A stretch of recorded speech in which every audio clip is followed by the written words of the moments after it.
Le décor est planté, chers téléspectateurs, bien le bonjour, bon dimanche à vous et merci de nous rester fidèles. Vous l'aurez compris, c'est une édition spéciale consacrée au sport à quelques heures de l'ouverture de la 35e édition de la Coupe d'Afrique des Nations Maroc 2025 et LTM Télévision ne va pas déroger à la règle. Nous allons également planter le décor, nous allons également parler de cette rencontre hautement attendu entre le Maroc et les Comores pour le kick-off, mais également dans notre thème central, nous prendrons la température du côté d'Agadir parce qu'effectivement les Lions ont mis le cap sur Agadir. Toute la préparation s'est faite du côté de Casa. Cette fois-ci, les Lions sont à Agadir, site prévu pour disputer toutes leurs rencontres. Et également, l'une des bonnes nouvelles, c'est l'arrivée en tout début de cette matinée de dimanche 21 de Christian Kofané, l'attaquant du Bayern Leverkusen. Voilà ainsi partagé les deux sujets qui vont meubler notre dimanche. Sentez-vous à l'aise et ne raccrochez surtout pas la télécommande. Vous êtes à la bonne adresse, le désormais canal 509. Rappelez-vous également que l'émission, elle est toujours interactive. Vous avez également droit à la parole tout en respectant celle de nos invités. Allons prendre une courte transition et on revient juste derrière présenter nos invités qui sont déjà très bien en place, qui ont pris le rendez-vous pour vous permettre de passer un bon dimanche. À tout de suite.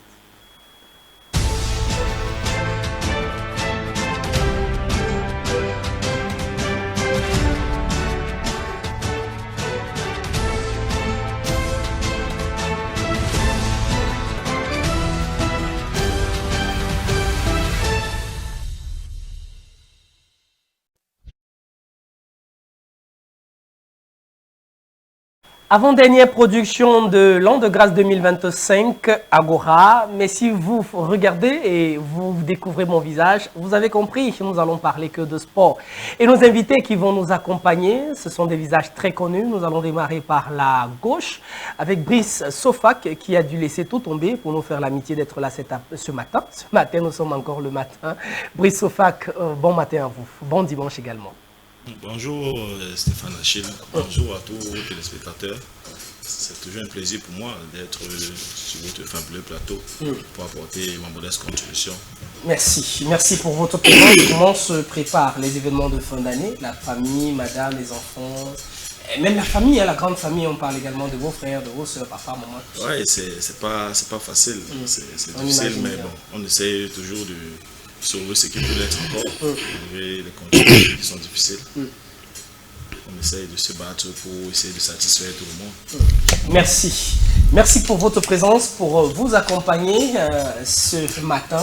Vice-consul, trivialement appelé également des nôtres, Aurélien Diok, est avec nous ce matin. Aurélien Diok, bon après-midi à vous. Bon dia, Seigneur Achille. Bon dia, Mia Irmaos. Et bonjour, n'est-ce pas, à tous, n'est-ce pas, les téléspectateurs qui nous suivent et aux internautes. Permettez-moi, j'ai une souris dans la gorge depuis hier dans la nuit. Donc, c'est la période, la transition entre la saison sèche et la saison pluvieuse. Donc, c'est pas la grande forme, mais quand il faut discuter des questions de sport, nous sommes toujours disponibles. N'est-ce pas, de venir pour essayer, n'est-ce pas, à notre modeste niveau, de tailler la lanterne, n'est-ce pas. Nous n'avions pas la science infuse, mais nous essayons en tant que passionnés de donner le meilleur de nous-mêmes, quitte aux téléspectateurs, n'est-ce pas, d'apprécier et de pouvoir gagner quelque chose à l'issue, n'est-ce pas, de cette émission. Je profite de cette antenne pour saluer, n'est-ce pas, toutes les populations, n'est-ce pas, de Macaque et surtout Kaya en ce moment, et un coucou du côté des Zeka, de celui-là qui regarde toujours notre émission culte et phare, n'est-ce pas, Sport Life, qu'on appelle Kafou, du côté des Zeka. Merci vice-consul, merci de ne pas abandonner le navire, merci. Lorsque vous êtes à mes côtés, je me sens toujours très en sécurité. C'est également le cas pour les deux autres que je m'en vais rapidement vous présenter à l'instant. Il s'appelle Kevin Eyandje, il est dans la rédaction de Mboa Foot, ce site internet très couru qui ne fait pas dans des alertes qu'on donne seulement ou alors de la politique, non pas du tout, qui fait dans l'information et juste dans l'information. Kevin Eyandje, bon matin à vous. Bonjour Stéphane, bonjour aux millions de téléspectateurs de RTM, bonjour à tous qui nous écoutent ce matin. Le plaisir est toujours partagé. C'est vrai que c'est difficile de se lever le matin un dimanche. On n'est pas très trivialement habitué à cela. On est beaucoup plus à voir des politiciens.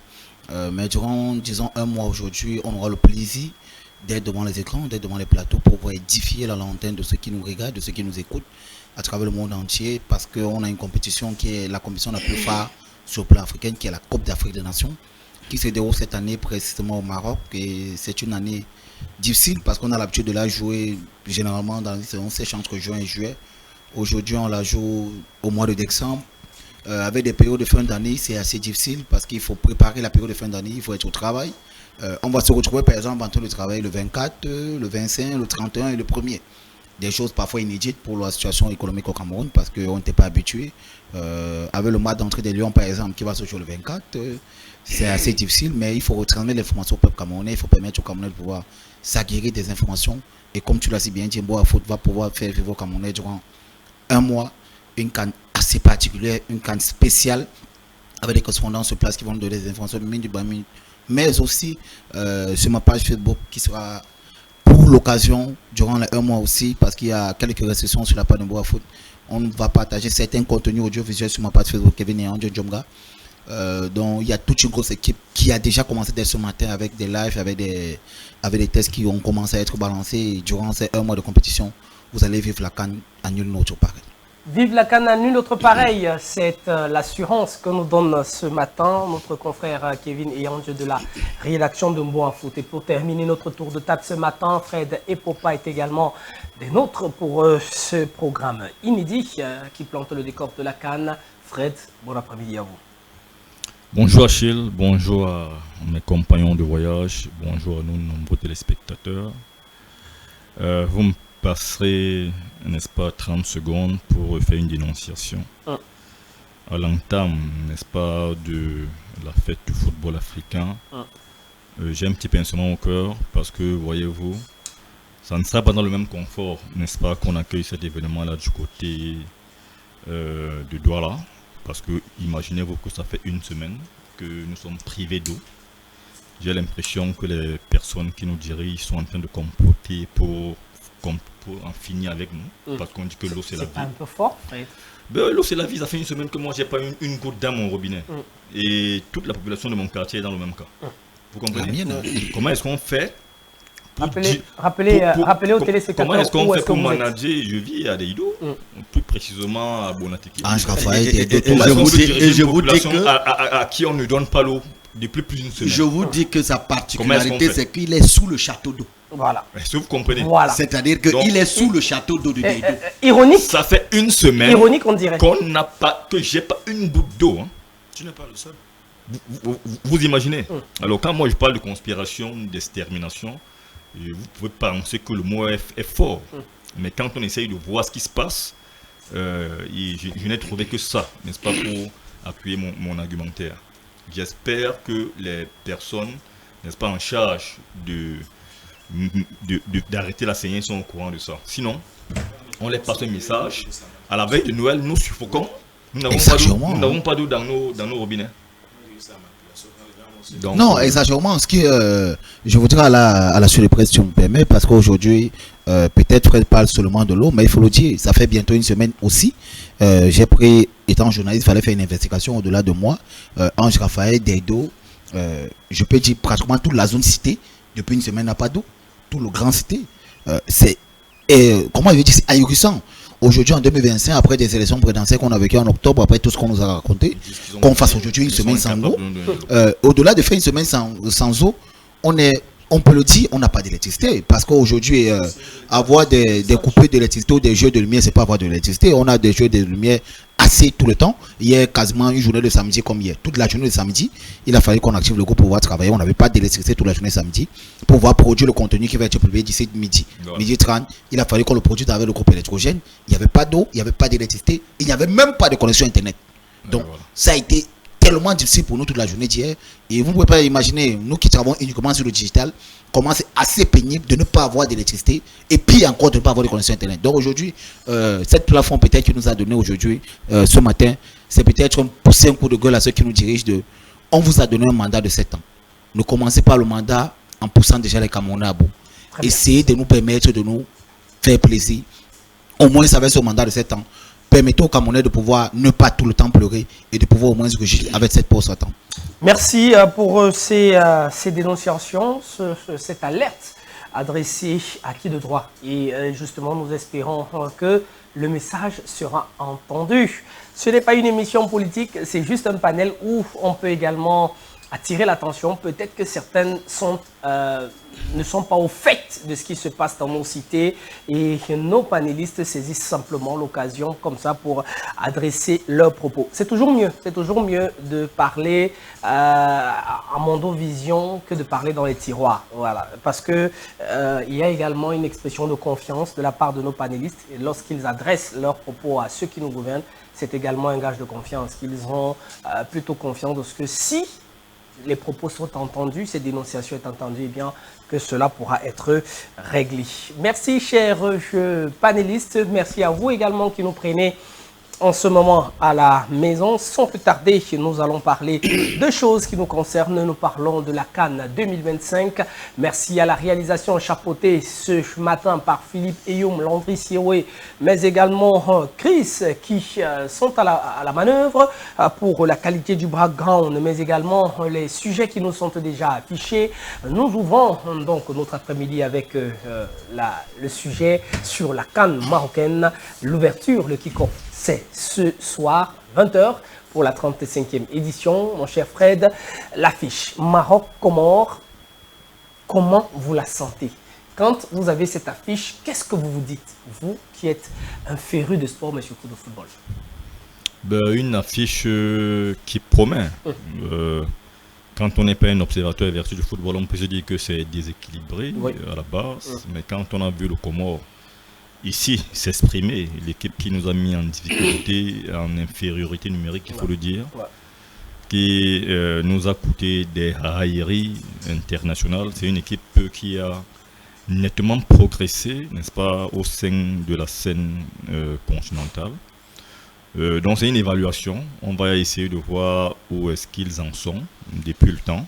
Quant au Maroc, vous savez, ça fait quand même plus de 8 ans qu'ils sont souverains en Afrique. Je pense que le coach qu'ils ont manqué au Cameroun, c'est un incident de parcours. Et aujourd'hui, ils ont à cœur, n'est-ce pas, de redorer leur blason. Mais vous le savez, il n'est toujours pas facile, n'est-ce pas, de rester maître du jeu à domicile, compte tenu de la pression qui sera la leur. Comment est-ce qu'ils pourront, n'est-ce pas, gérer cette pression-là? Aujourd'hui, à partir de 20h, on aura quelques éléments de réponse. Nous disons, faisons attention de nous dire que le Comore est mondial d'avance, parce qu'en face, ils ont le Maroc, ça sera le gros piège. J'espère que le Maroc, n'est-ce pas, pourra être à la hauteur de sa réputation et des attentes que les observateurs du football ont placées en elle. Affiche alléchante, Brice Sofa pour Fred et Popa, est-ce que vous partagez le même avis? Ou alors pour vous, c'est un peu David contre Goliath? Tout à fait, sur le papier, c'est une affiche déséquilibrée. Il ne faut pas tourner midi à 14h. Le rapport de force en présence donne largement le Maroc favori. Mais sauf que le football n'étant pas une séance exacte, tout peut arriver. On peut même en 90 lors du match d'ouverture du monde cette année-là. Nous avons battu l'Argentine tenante du titre. Donc tout est possible. Mais sur le papier, comme je le disais, le Maroc reste largement favori. Compte tenu aussi des effectifs des deux équipes, le Maroc pas largement favori. Mais tout peut arriver dans un match de football. Donc c'est un peu ça. Kevin et Andrew, on part sur la base de 20 participations pour le Maroc. 20 participations à la Coupe d'Afrique des Nations avec une fois vainqueur en 1976. On rate ici en terre camerounaise, mais en face, on a une équipe qui commence la deuxième apparition. Est-ce que ça peut signifier quelque chose? Ces statistiques-là peut déjà donner un tout petit peu une idée de ce à quoi on aura à faire, ou bien vous partagez le même avis que Brice Ofac, Brice Ofac et Fred, ça reste un match de foot. Les dés ne sont jamais jetés d'avance. Non, il faut faire attention. Aujourd'hui, on est beaucoup plus habitué aujourd'hui sur le dernier CAN. La CAN au Cameroun et la CAN en Côte d'Ivoire nous ont dévoilé beaucoup de surprises. La preuve, Fred parlait tout à l'heure du Comore qui a été un danger pour le Cameroun face ici à 10 contre 11. Il faut le rappeler, aujourd'hui, ce match d'ouverture va se jouer 5 enjeux. 5 enjeux ou 5 raisons pour lesquelles il faut absolument suivre ce match d'ouverture. C'est que la première, c'est le match d'ouverture. Et comme tout match d'ouverture, il y a la pression du pays hôte qui est le Maroc, qui veut gagner ses Coupes d'Afrique chez elle à domicile, parce qu'après l'avoir manqué en 2021 au Cameroun, après avoir été demi-finaliste de la Coupe du Monde 2022, après avoir été sorti en quart de finale en Côte d'Ivoire, ils voudront pour cette fois-ci, au moins chez eux, devant le public, pouvoir remporter le titre. Surtout qu'ils ont fait des efforts assez miracles, il faut le rappeler ainsi, parce que le retour d'Achraf Hakimi qui a participé à la séance d'entraînement de vendredi soir, il a participé à la séance d'entraînement hier avec ses coéquipiers, il était en conférence de presse hier. C'est toute une grâce pour le peuple marocain qui souhaite enfin voir son peuple, voir ses supporters, voir cette fierté, ces mouvements populaires là avec le titre de la Coupe d'Afrique. La deuxième raison, c'est comme le confrère Brice l'a dit, c'est David contre Goliath. Il faut le rappeler. Youssouf Chimagama, qui est le numéro 10 de la sélection comorienne, a déjà lancé le match hier en disant que c'est une grâce pour Allah de permettre le don de Allah de le faire jouer face au Maroc sur le match d'ouverture, parce qu'il faut le rappeler, en 4 confrontations, l'équipe du Comore n'a jamais battu celle du Maroc. Et lui s'est dit hier, aujourd'hui, après tout ce que le Comore a fait lors de cette dernière CAN, c'est la raison pour laquelle lui s'est dit Allah, qui est supposément Dieu, leur a donné le Maroc une fois de plus cette Coupe d'Afrique pour voir une fois de plus, ou peut-être pour la première fois, dominer cette équipe. La troisième raison, c'est cette pluie de stars qu'on aura de cette pelouse. Pour la première fois aujourd'hui sur notre écran, il faut le rappeler, on aura Brahim Diaz qui disputera sa première Coupe d'Afrique. Lui qui est sur le toit européen, si on peut le dire aussi, parce qu'il joue avec la plus grande formation d'Europe, le Real de Madrid. C'est vrai que c'est mon club de cœur, mais il y a cette pléthore de stars qui aura aujourd'hui ce soir. Brahim Diaz, Achraf Hakimi. Pardon? Achraf pourra manquer au groupe. Achraf est déjà dans le groupe, mais forcément il ne sera pas titulaire, parce qu'il faut le rappeler, il part dans cette Coupe d'Afrique en tant que capitaine. Il a été officialisé hier lors de la conférence de presse d'avant-match en tant que capitaine de la sélection marocaine.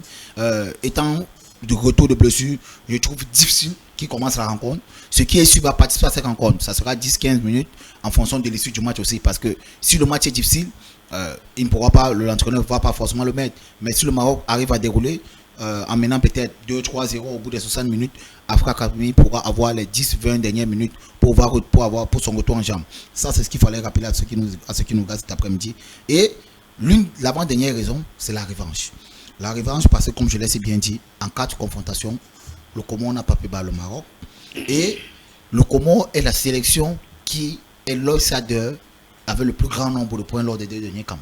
Donc quand vous allez regarder les outsiders qui sont la Tanzanie, le Comore, le Mozambique, c'est l'outsider qui a le plus grand ratio de points et qui a créé le plus grand nombre de surprises pour permettre à cette formation aujourd'hui de pouvoir discuter un match d'ouverture. Donc ces éléments-là déjà peuvent déjà nous lancer dans le bain, peuvent déjà pouvoir commencer à lancer cette CAN. Parce qu'il faut le rappeler, ça sera une CAN qui sera extrêmement difficile. Depuis la CAN au Maroc, depuis la CAN en Côte d'Ivoire, depuis la CAN au Cameroun, on s'est vu et on s'est rendu compte qu'aujourd'hui, il n'y a plus de petites équipes. Aujourd'hui, il n'y a plus d'outsiders parce que les outsiders peuvent battre les gros. La preuve en est, l'équipe de la Côte d'Ivoire sort du repêchage pour se trouver champion d'Afrique. Pour nous dire aujourd'hui que être favori aujourd'hui ne veut pas dire forcément être vainqueur. Être favori ne veut pas dire être vainqueur. Un outsider peut battre le vainqueur. C'est certes, ça sera difficile. Parce que l'orgue marocain sera à domicile avec ses pléthores de stars, mais le Comore a un pion à jouer lors de ce match. Un match de football, c'est 90 minutes. Une équipe des Comores qui a très souvent un football alléchant. On a encore en souvenir la CAN camerounaise 2021. Même en infériorité numérique, qui avait dû bousculer le bloc équipe.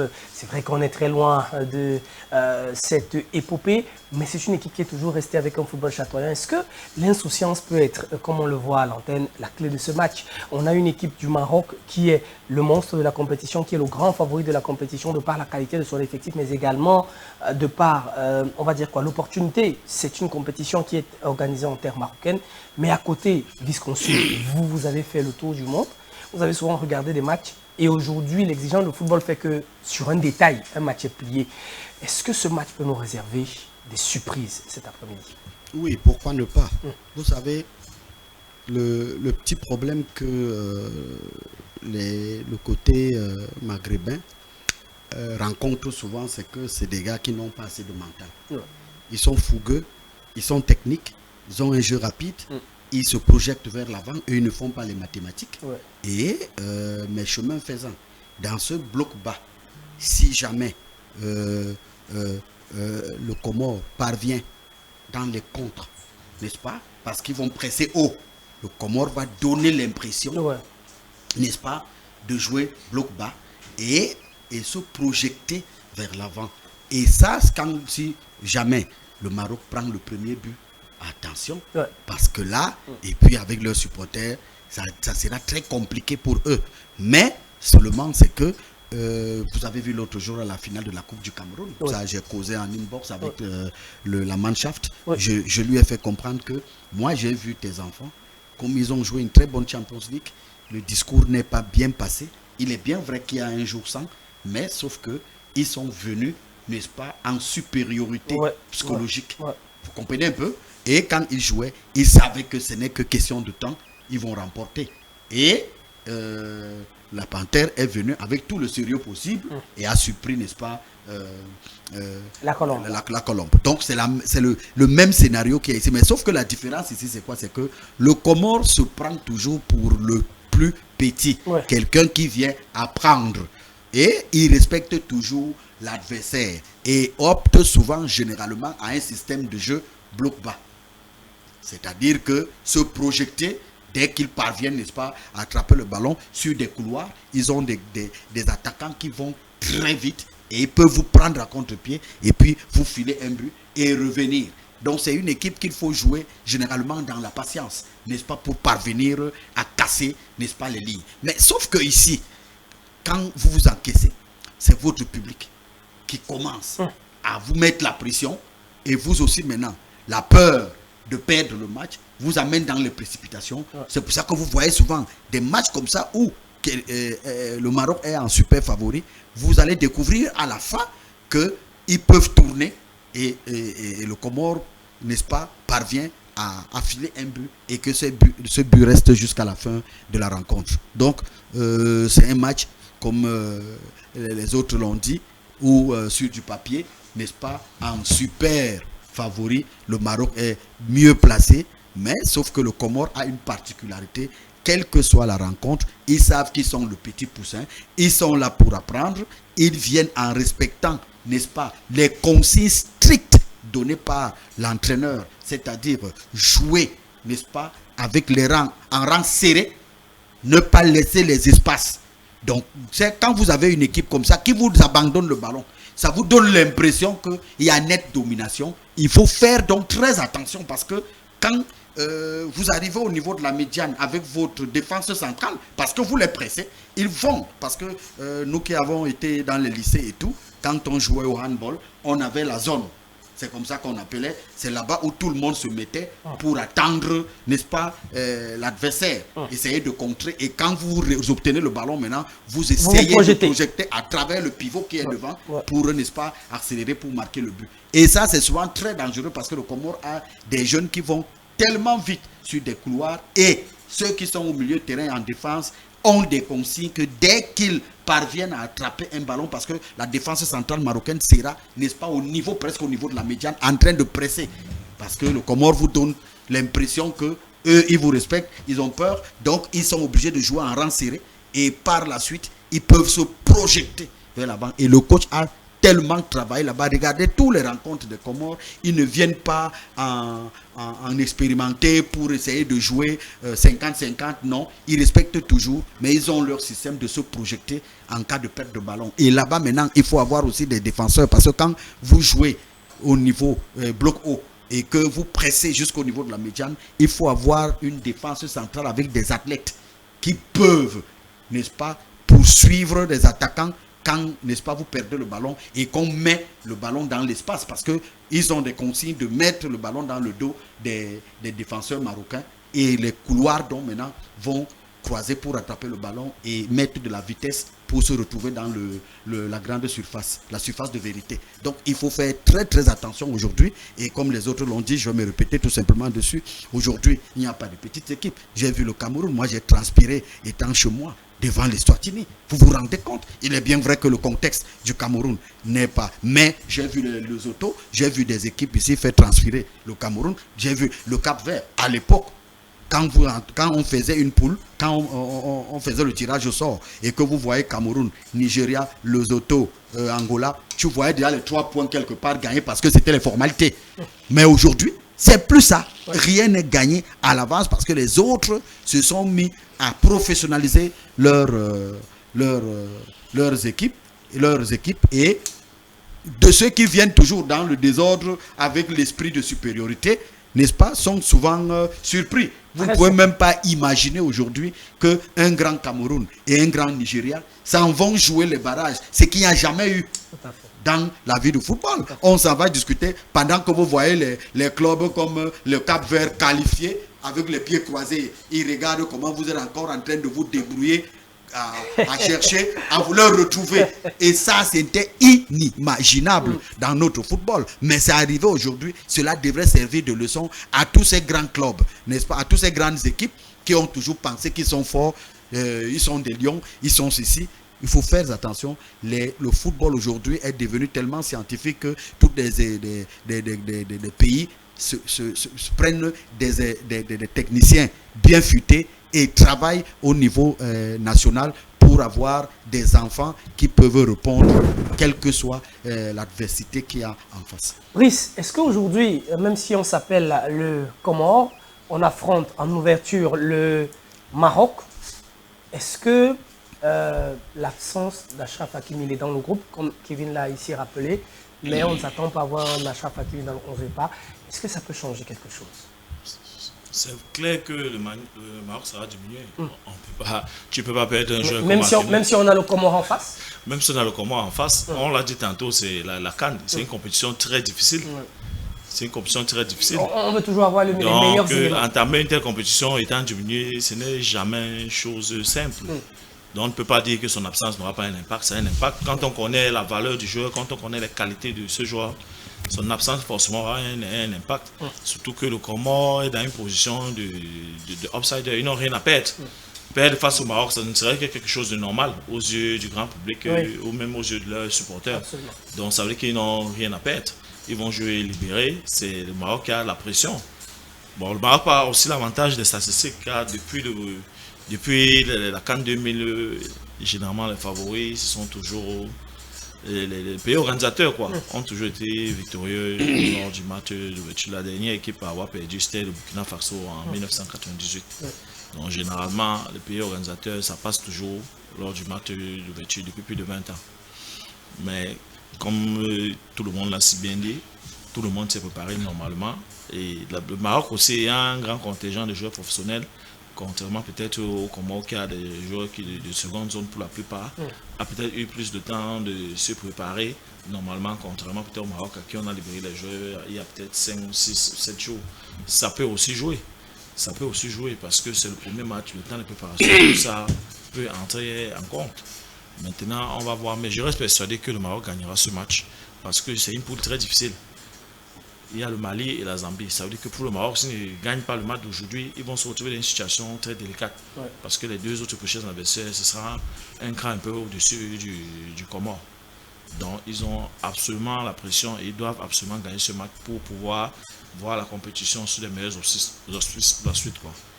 Mais il ne manque pas de pièces de rechange. Ça, c'est ce qu'il faut aussi le dire. Il y a Mezaoui qui justement à gauche, qui est là, il pourra aller jouer à droite. Et ils pourront trouver une personne pour jouer sur le côté gauche. Mais au vu de l'effectif qu'ils ont, ça ne devrait pas être un justificatif en cas d'échec ou en cas de courte performance.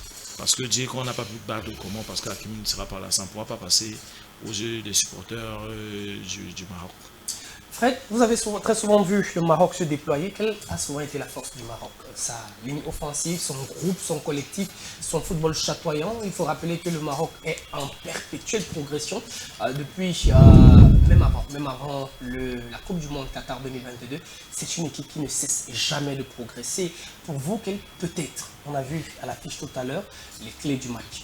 Dans ce match, si vous misez une pièce sur le Maroc, quel est pour vous le compartiment qui pourra apporter à réalisation votre politique? Vous me demandez quelle est la force du Maroc. La force du Maroc est complète. Le Maroc, oui, toutes les lignes, c'est-à-dire que pris individuellement, je verrais un autre pays, n'est-ce pas, qui pourrait regarder le Maroc droit dans les yeux. C'est-à-dire que en prenant les joueurs de façon individuelle, compartiment par compartiment, c'est une équipe très équilibrée. Je ne vois pas une autre équipe, peut-être l'Égypte.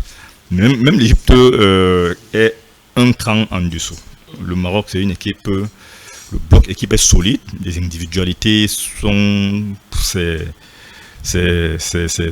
vraiment du haut niveau, compartiment par compartiment.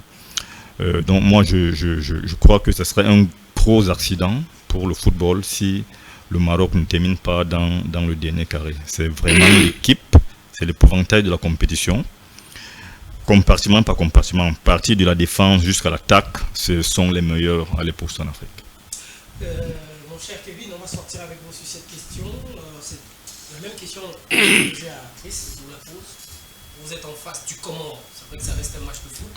Vous n'avez pas Achraf qui est votre meilleur élément. Est-ce que ça peut changer quelque chose dans la performance de l'équipe? Dans la performance, non, mais dans la disposition, autrement. Parce qu'aujourd'hui, Brice le rappelait tout à l'heure, il y a forcément des joueurs qui vont changer de poste.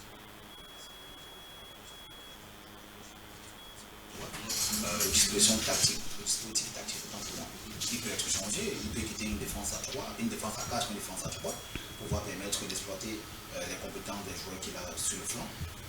Aujourd'hui, il peut forcément changer, le dispositif tactique forcément va changer, en fonction de comment le Comore va défendre, en fonction de si le Comore il y avait un bloc haut, ou si le Comore il y avait un bloc bas. C'est à ça qu'on peut dire à s'attendre. Maintenant, est-ce que le Maroc va changer sa façon de jouer? Non. Le Maroc, ils ont l'habitude de jouer de possession.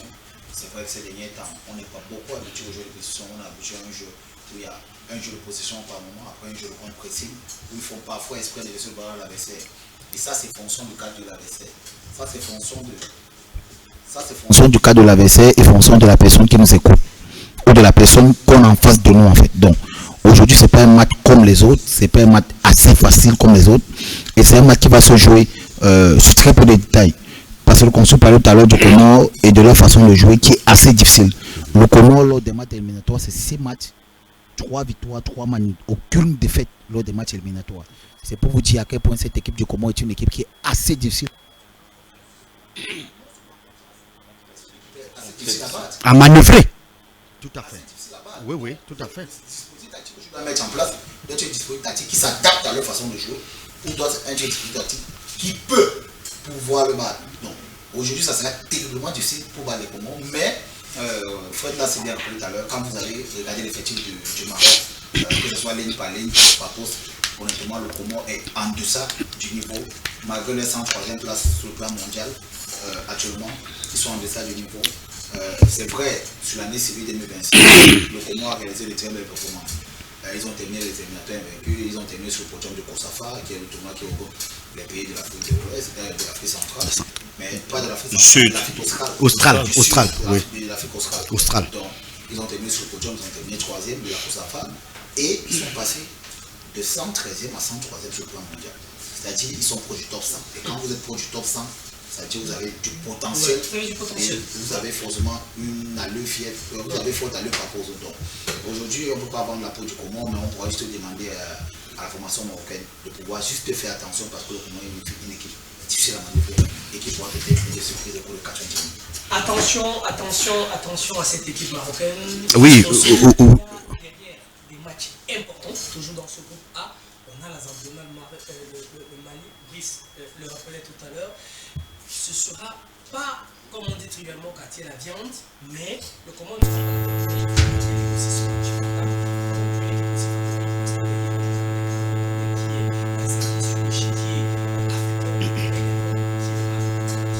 Ah ben oui, hein, je vous assure que Fred l'a si bien dit tout à l'heure, c'est une canne qui est assez relevée. Alors il ne sera pas facile si vous n'êtes pas concentré, n'est-ce pas, pour pouvoir arriver loin dans cette compétition. Il n'y a aucune équipe là-bas qui est négligeable. tout le monde affûte les armes et vous voyez dans quelle sérénité.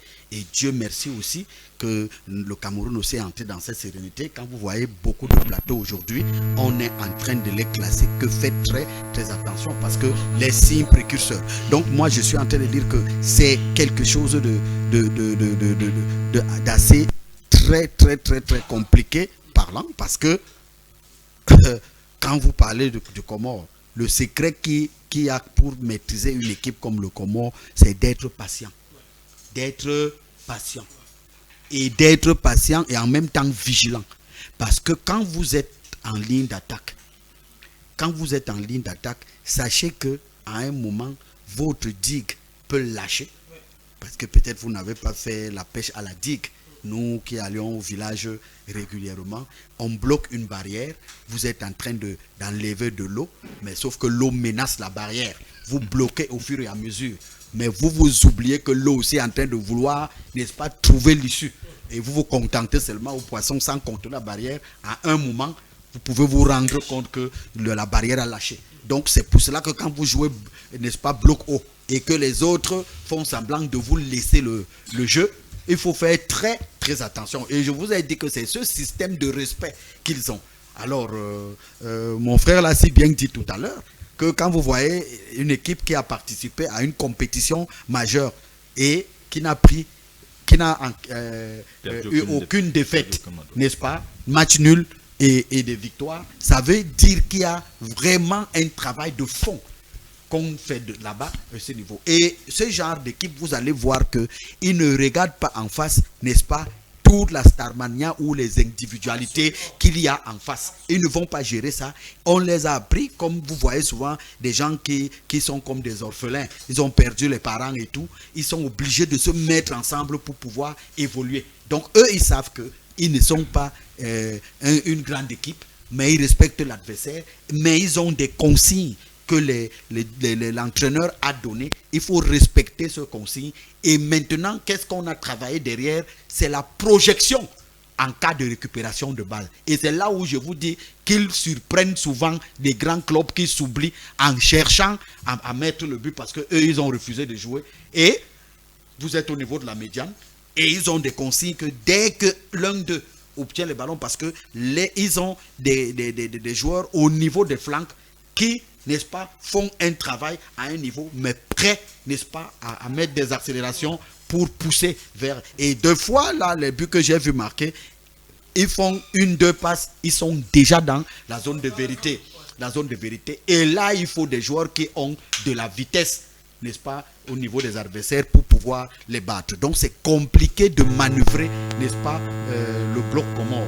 Mais il faut juste être patient, de chercher les failles. Quand vous regardez comment est-ce que les clubs en Europe comme Barcelone jouent quand ils trouvent une équipe qui est un club qui ne veut pas jouer, qui est en bloc bas, Barcelone continue à chercher les failles, revenir à la base, continue, mais ne vous jetez pas totalement parce que dès que vous butez et qu'ils récupèrent le ballon, quand ils envoient ça sur les flancs, il faut donc avoir les gars très athlétiques pour pouvoir les rattraper. Et c'est là où le coach là a mis, n'est-ce pas, a jeté son dévolu. Donc, il faut faire très attention. C'est un match qui va se jouer. Et vous savez que l'ouverture, n'est-ce pas, d'une compétition comme celle-ci, c'est d'abord une grande fête. Il y aura les furies, n'est-ce pas, des supporters qui vont crier de partout. Attention de prendre le but parce que beaucoup des équipes, moi j'ai vu dans beaucoup de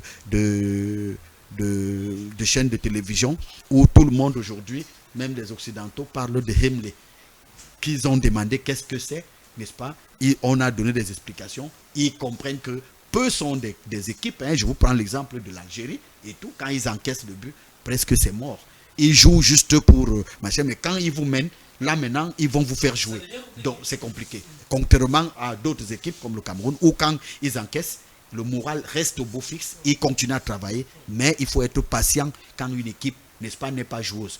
Elle fait semblant de vous laisser le ballon, mais sauf que faites très attention quand ils récupèrent le ballon. Ils ont des attaquants qui ont des très bonnes pointes de vitesse, de telle manière que si vous avez certains défenseurs qui sont vieillissants ou alors qui n'ont pas, n'est-ce pas, cette vitesse dans les pieds, suivez par exemple Cameroun-Cap-Vert. quand Badeba perd le ballon, vous voyez ce qui s'est passé. Derrière. Il y avait 3 défenseurs camerounais qui accompagnaient, n'est-ce pas, l'avant-centre qui avait déjà exécuté. Or, c'était, n'est-ce pas, la récupération d'un bloc bas où on était presque au niveau de la médiane, n'est-ce pas, et là on a perdu le ballon. C'est le même système que le Comore a. Donc il faut que le Maroc se tienne bien parce que ça ne sera pas du gâteau.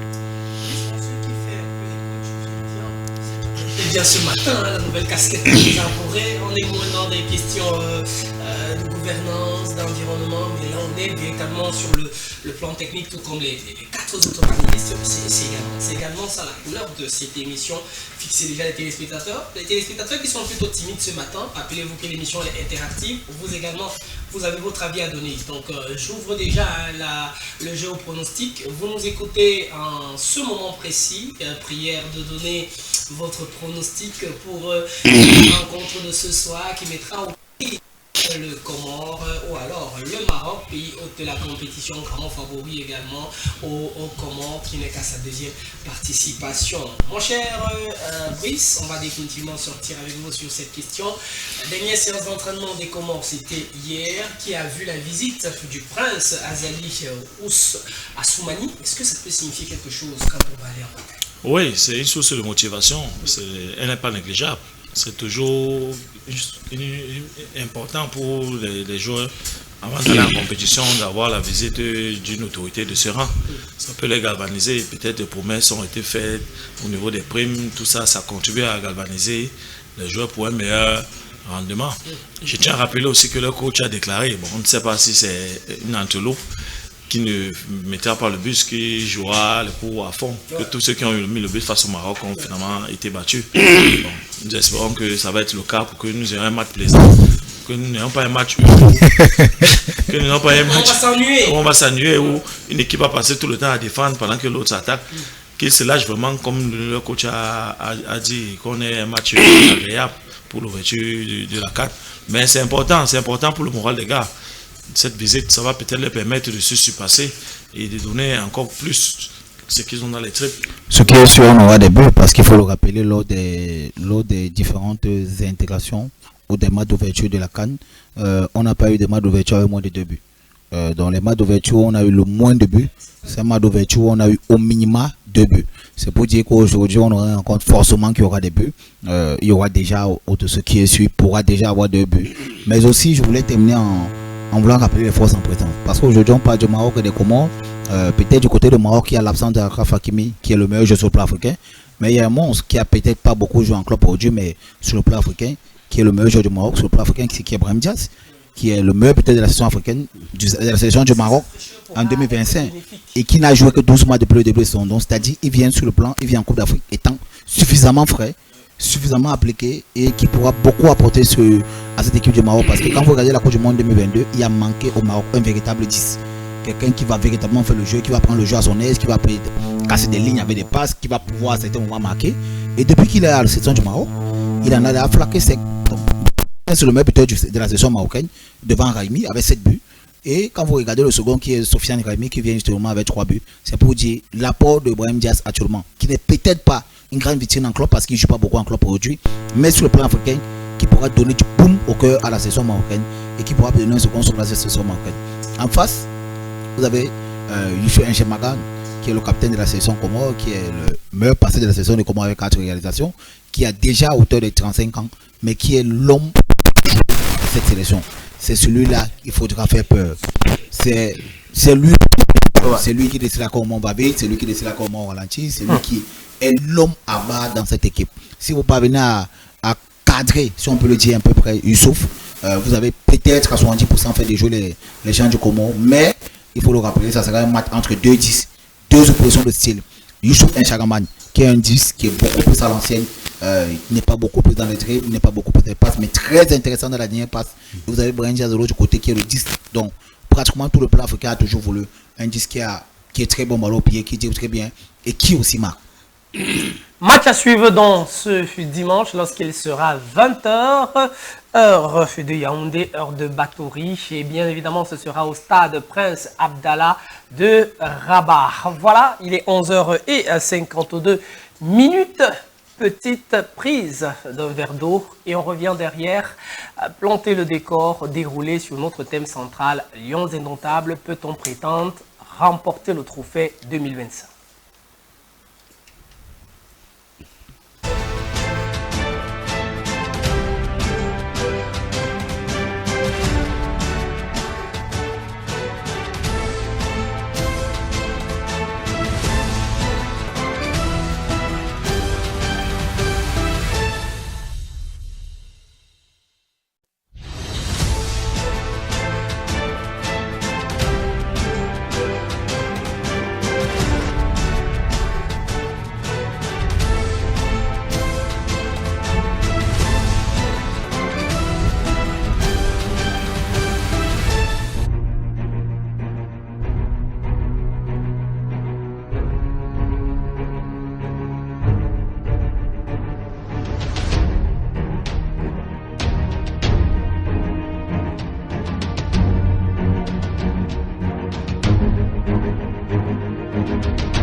Merci à la réalisation pour ces belles images de l'arrivée de Christian Kofané ce matin du côté de Agadir. Il faut dire que la sélection camerounaise a quitté déjà Casa. Casa et s'est déporté à Agadir, site prévu pour la rencontre, les différentes rencontres du groupe F. La poule du Cameroun, le Cameroun aura pour adversaire dans cette Coupe d'Afrique des Nations la Côte d'Ivoire. On aura également le Gabon et le Mozambique. Voilà pour les adversaires des Lions. Je vais démarrer avec Brice sur la question. J'ai vu ce petit sourire lorsque on parlait sur le thème de les Comores et le Maroc. Nous prions à la réalisation de mettre à jour le thème, n'est-ce pas, pour cette seconde partie, mettre à jour le thème. Voilà, je démarre avec vous, Brice, sur cette question. Pour vice-consul, le retour qu'on a de cette tanière, c'est plutôt de la sérénité. On est très loin d'un environnement nauséeux, d'un environnement difficile, qui à chaque fois qu'on avait des rencontres, c'était plutôt éruptif de ce côté-là. On parlait moins de football, beaucoup de faits divers. Et lorsque vice-consul l'a mentionné tout à l'heure, quand on parlait, j'ai vu le petit sourire. Est-ce que c'est un avis que vous ne partagez pas? Est-ce que pour vous... C'est pas que je partage pas. Voilà. Généralement en compétition, c'est ce qui se fait. Il n'y a pas quelque chose de normal, soit comme si c'est exceptionnel ou bien c'était quelque chose. Mais dans le contexte. Je ne sais pas, c'est quelque chose de normal. Donc, comme on a habitué à tout ce qui est anormal. C'est la même chose dans tout. Brice va garder la parole. Brice, depuis 2024, ça avait changé. Cette norme que vous évoquez depuis 2024, l'arrivée de Marc Brice, on est bien d'accord, ça avait changé. Est-ce qu'il ne faudrait pas justement parler de cette rupture aujourd'hui, ou alors de ce retour à la normale? À ce que je sache, on n'a eu aucune compétition majeure avec Marc Brice. Donc, quand vous me dites depuis 2024... Mais ça reste les Lions, l'environnement. On avait joué une compétition dans un lieu à des dates bien précises, comme la CAN, que vous fassiez cette comparaison. Mais je ne vois pas où est la comparaison. Est-ce que vous pensez que si on avait joué cette compétition majeure, donc, oui, avec M. Marc Brice et tout ce qu'il y avait autour de cette tanière, est-ce que vous pensez que les habitudes auxquelles il nous avait déjà conformés, il aurait changé? La logique aurait été que nous soyons dans les mêmes conditions. Encore que ce n'est pas ces conditions, quoi que ce soit, qui font gagner ou pas. Ça contribue juste. Ça contribue juste. La performance, c'est sur le terrain. La performance, est sur le terrain. Donc, il ne faudrait pas qu'on nous soyons distraits avec le tel. Tu sais bien qu'ils soient dans le cocon. Ce qui est bien dans ça, c'est qu'ils n'auront pas d'excuses. On ne dira pas qu'ils ont été perturbés. On ne dira pas qu'il y a eu des émissions ou bien des... Je ne sais pas. Ils ont tout à leur disposition et même le président a enchéri cela après le match l'autre jour. Ils sont dans les meilleures conditions, dans les meilleures dispositions. qui ne pourront pas dire qu'ils ont été influencés ou ils ont été manipulés ou quoi que ce soit, qui nous donnent juste le résultat escompté. Donc pour moi, si on peut arriver même en quart de finale, comme le coach a dit, ça serait déjà quelque chose de magnifique. De magnifique, compte tenu de la jeunesse de l'effectif, de plus de la moitié qui n'ont pas encore joué ce genre de compétition. Lui-même, là, pour enchérir, a dit que c'est son objectif minimum là-bas qui doit être faire mieux qu'en Côte d'Ivoire. Qui était le 8e. Donc ça veut dire que c'est minimum quart de finale. S'il faut lire entre les lignes de ses propos. Donc mon seul bémol, c'est l'arrivée de Koufat. J'ai eu un pincement au cœur de voir qu'on puisse retenir un tel joueur pour qu'il puisse jouer seulement 13 minutes. Ça me dit, moi, ça m'a posé personnellement un problème. Il y a le Malien qui n'a même pas joué. Hein. C'est ça que je dis. Moi, ça m'a posé un problème. On nous a fait comprendre que non, on le gardait parce que Chile ne devait pas être là. Finalement, Chile a joué quasiment tout le match.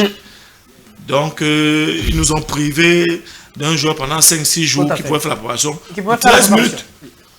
Donc, c'est des petites choses comme ça que la fédération doit revoir la prochaine fois. Bon, malheureusement, la prochaine fois, peut-être, il n'y aura plus ce genre de problème compte tenu des résolutions qui ont été prises hier. Donc, ça, c'est mon bémol. Parce que ça risque, j'ai peur que ça porte préjudice. Et nous connaissons tous le tempérament de nos joueurs. Il y a souvent une fausse concurrence, des fausses comparaisons. Certains pourront peut-être dire pourquoi on a permis ça, il arrive en grande star et tout et tout. Donc c'est des petits détails comme ça qui peuvent déstabiliser l'équipe. Imaginons-nous un seul instant, peut-être que le mercredi soit titulaire, ça peut créer des frustrations par rapport à ceux qui étaient là depuis, que quelqu'un est arrivé, peut-être il a fait 2 ou 3 séances directement, il est titulaire, nous qui sommes là depuis, on est au banc de touche et tout et tout. Donc ce n'est que ça, mais sinon dans l'ensemble, tout se passe bien. Je ne vais pas entrer dans la polémique du match nul de l'autre jour comme certains. C'est un match amical. Donc on peut pas. C'est pas par rapport à ça qu'on va juger le jeu. Parce qu'on a fait match nul. Ça a créé un tollé auprès de certains supporters ou de certaines femmes qui ont voulu commencer des polémiques inutiles. Non, ça ne veut rien dire. On peut aller à une compétition et a même perdu tous ces matchs amicaux et aller remporter la compétition après. Donc c'est juste des matchs d'évaluation. Ça permet juste au coach de jauger le niveau de chaque joueur à ce moment-là. C'est vrai aussi qu'on aurait pu jouer aussi d'autres matchs amicaux avec d'autres sélections, comme d'autres l'ont fait. Mais bon, je ne sais pas quel a été, pourquoi on a fait ce choix d'un club. Mais bon, nous, on les attend juste à partir de mercredi. C'est ça qui compte. Tout le reste là, qui reste juste concentré et qui nous donne les résultats escomptés, c'est tout. Donc, ne sommes pas dans la surenchère avec des polémiques inutiles. Très bien. Pourront déstabiliser les joueurs. Très bien. Un stage qui a démarré dimanche dernier du côté de Casa, mon cher Fred, et qui se poursuit. Mais aujourd'hui, il y a une semaine de stage. On a vu l'arrivée de Christian Kofané.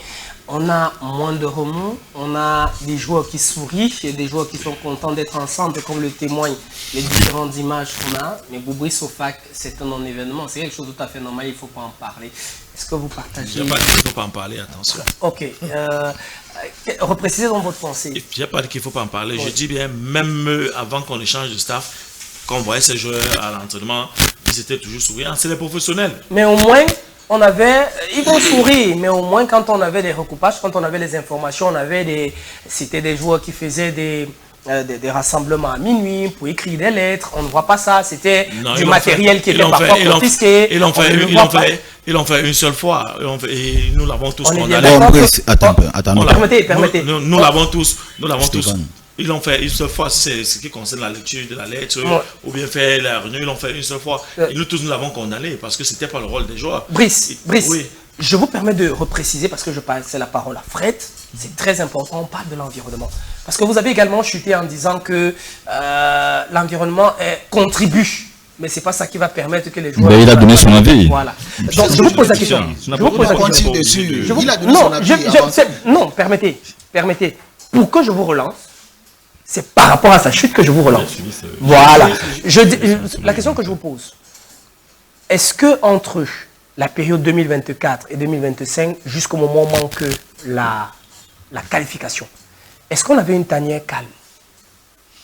On ne pouvait pas avoir une tanière calme. Très bien. Nous ne sommes pas dans les mêmes conditions. Merci, c'est tout ce que je voulais savoir. Sur cette question donc, est-ce que aujourd'hui, le fait d'avoir, depuis le début de ce stage, un groupe qui est plutôt loin des polémiques, comme on en avait à chaque fois à l'entame de certains matchs. Est-ce que ce n'est pas quelque chose à partager avec nos téléspectateurs, mon cher frère?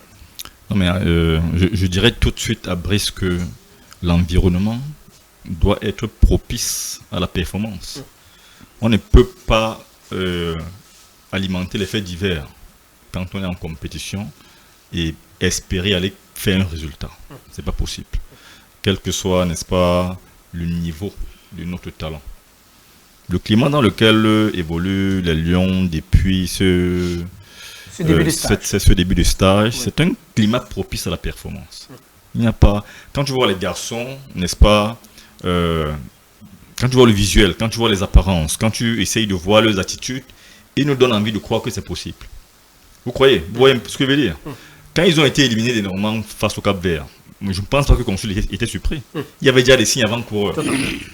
Vous comprenez? C'était les faits divers, c'était tel joueur dort au premier étage, d'autres dorment au premier, c'était tel joueur à des visites à minuit et tout ça. Ça veut dire que ça présageait déjà de ce qu'on a vécu. Mais là, les gars sont dans un climat de sérénité qui nous donne envie de penser qu'ils ont envie d'aller faire quelque chose.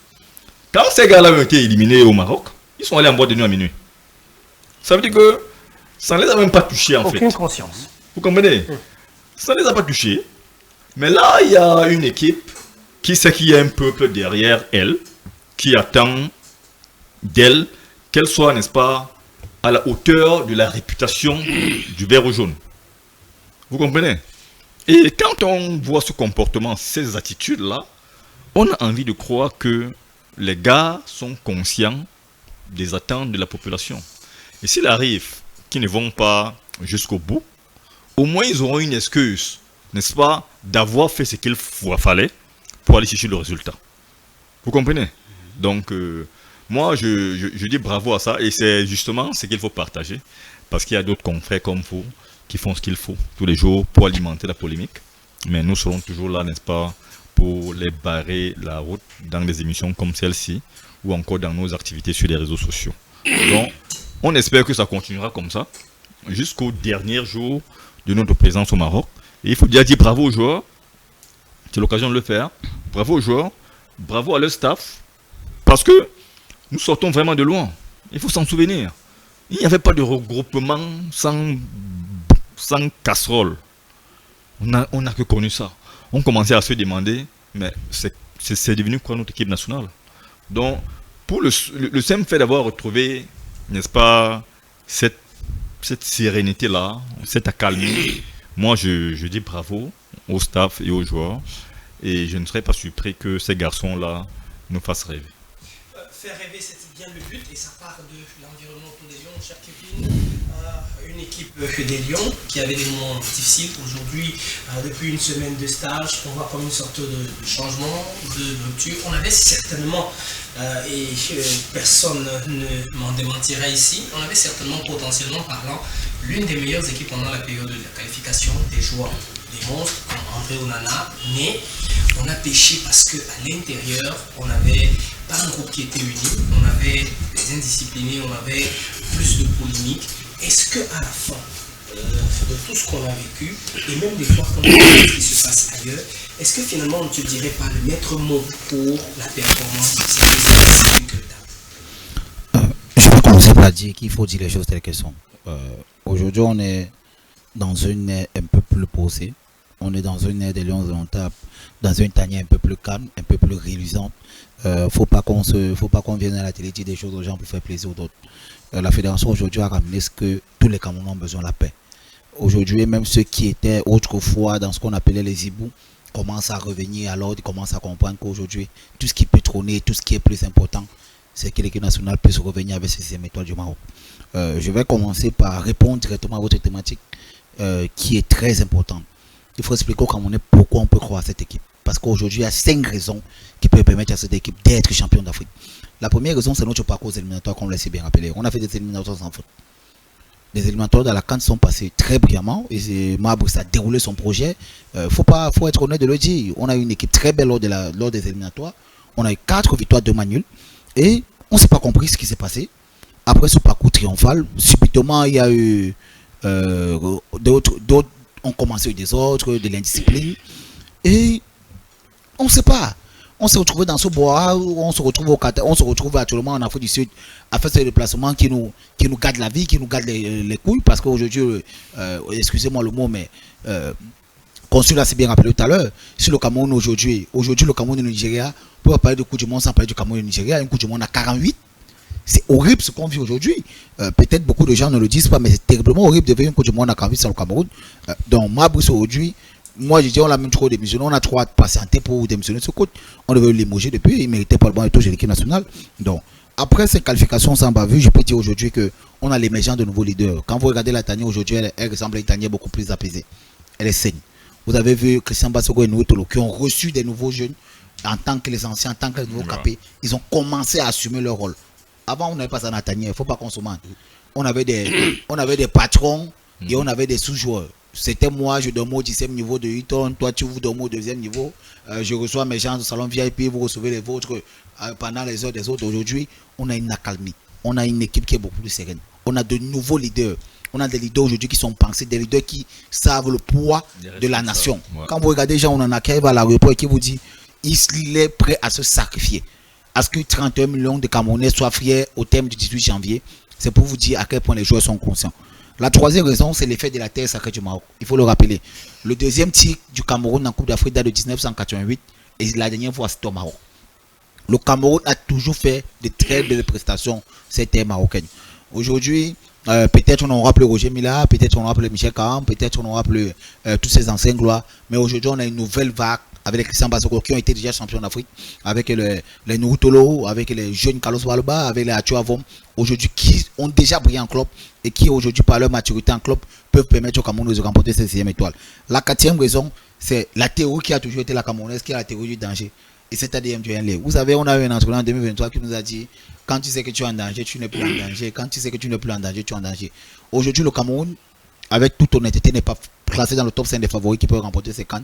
Mais cette sénérité, ce travail battu par David Pago, parce que pour avoir des correspondants sur place qui nous ont relayé les informations, la Tania vit bien, la Tania au calme. Et le match amical tout à l'heure dont Brice parlait, pour ceux qui l'ont suivi, je peux vous dire, le Cameroun a déroulé lors de ces rencontres amicales. Le score peut-être n'a pas pu être le même, mais le score ne reflète pas l'image et l'impact de David Pago dans ces rencontres, parce qu'il faut le rappeler, le travail de David Pago, pour ceux qui ont regardé ces rencontres, a déjà commencé à être mis en marche.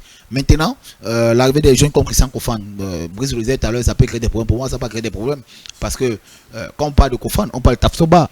Tapsoba n'a discuté aucune minute de match hier, pourtant la sélection du Burkina Faso est déjà sur la terre marocaine, et il est vice-capitaine de la sélection du Burkina Faso. Lui qui est vice-capitaine par rapport à Christian Kofan qui vient disputer sa première Coupe d'Afrique, il y a plus d'impact à quel niveau? Lui il n'a même pas disputé de minutes. J'ai dit c'est 0 minutes jouées hier au cours de 97 minutes, parce qu'il était 90 plus 5 minutes avec 2 minutes de temps supplémentaire. Au cours de 87 minutes, Tapsoba a disputé 0 minutes. Christian Kofan en a disputé 13. C'est déjà un nom pour un jeune joueur. Est-ce qu'il était encore là-bas, on ne l'avait pas libéré lui? Non, Tapsoba en club. Tapsoba n'a pas été libéré. Tapsoba en club, aucun joueur africain du Bayern Leverkusen n'a été libéré. Aucun. Ils ont pris ils ont négocié à la fédération de pouvoir garder tous leurs joueurs parce qu'ils avaient un match décisif face à Leipzig, qui était le match entre le deuxième et le troisième, pour pouvoir monter. Ils ont battu Leipzig, ils ont passé devant. Aucun joueur africain qui disputait, qui était à Leipzig, n'a été libéré. Aucun. C'est pour vous dire à quel point aujourd'hui l'équipe du Cameroun est dans une forme extraordinaire. Et la 5e raison, c'est la raison la plus cruciale. Aujourd'hui, on est ce qu'on appelle dans le groupe de la mort. C'est-à-dire, pour moi, si les Lions des Ontables parviennent à sortir de ce groupe, on peut être champion d'Afrique. Parce qu'on a dans notre groupe le champion d'Afrique, le récent champion d'Afrique qui est la Côte d'Ivoire, qui va venir avec son pléthore de stars, malgré la chance de se bâtir à l'heure qui va être remplacé.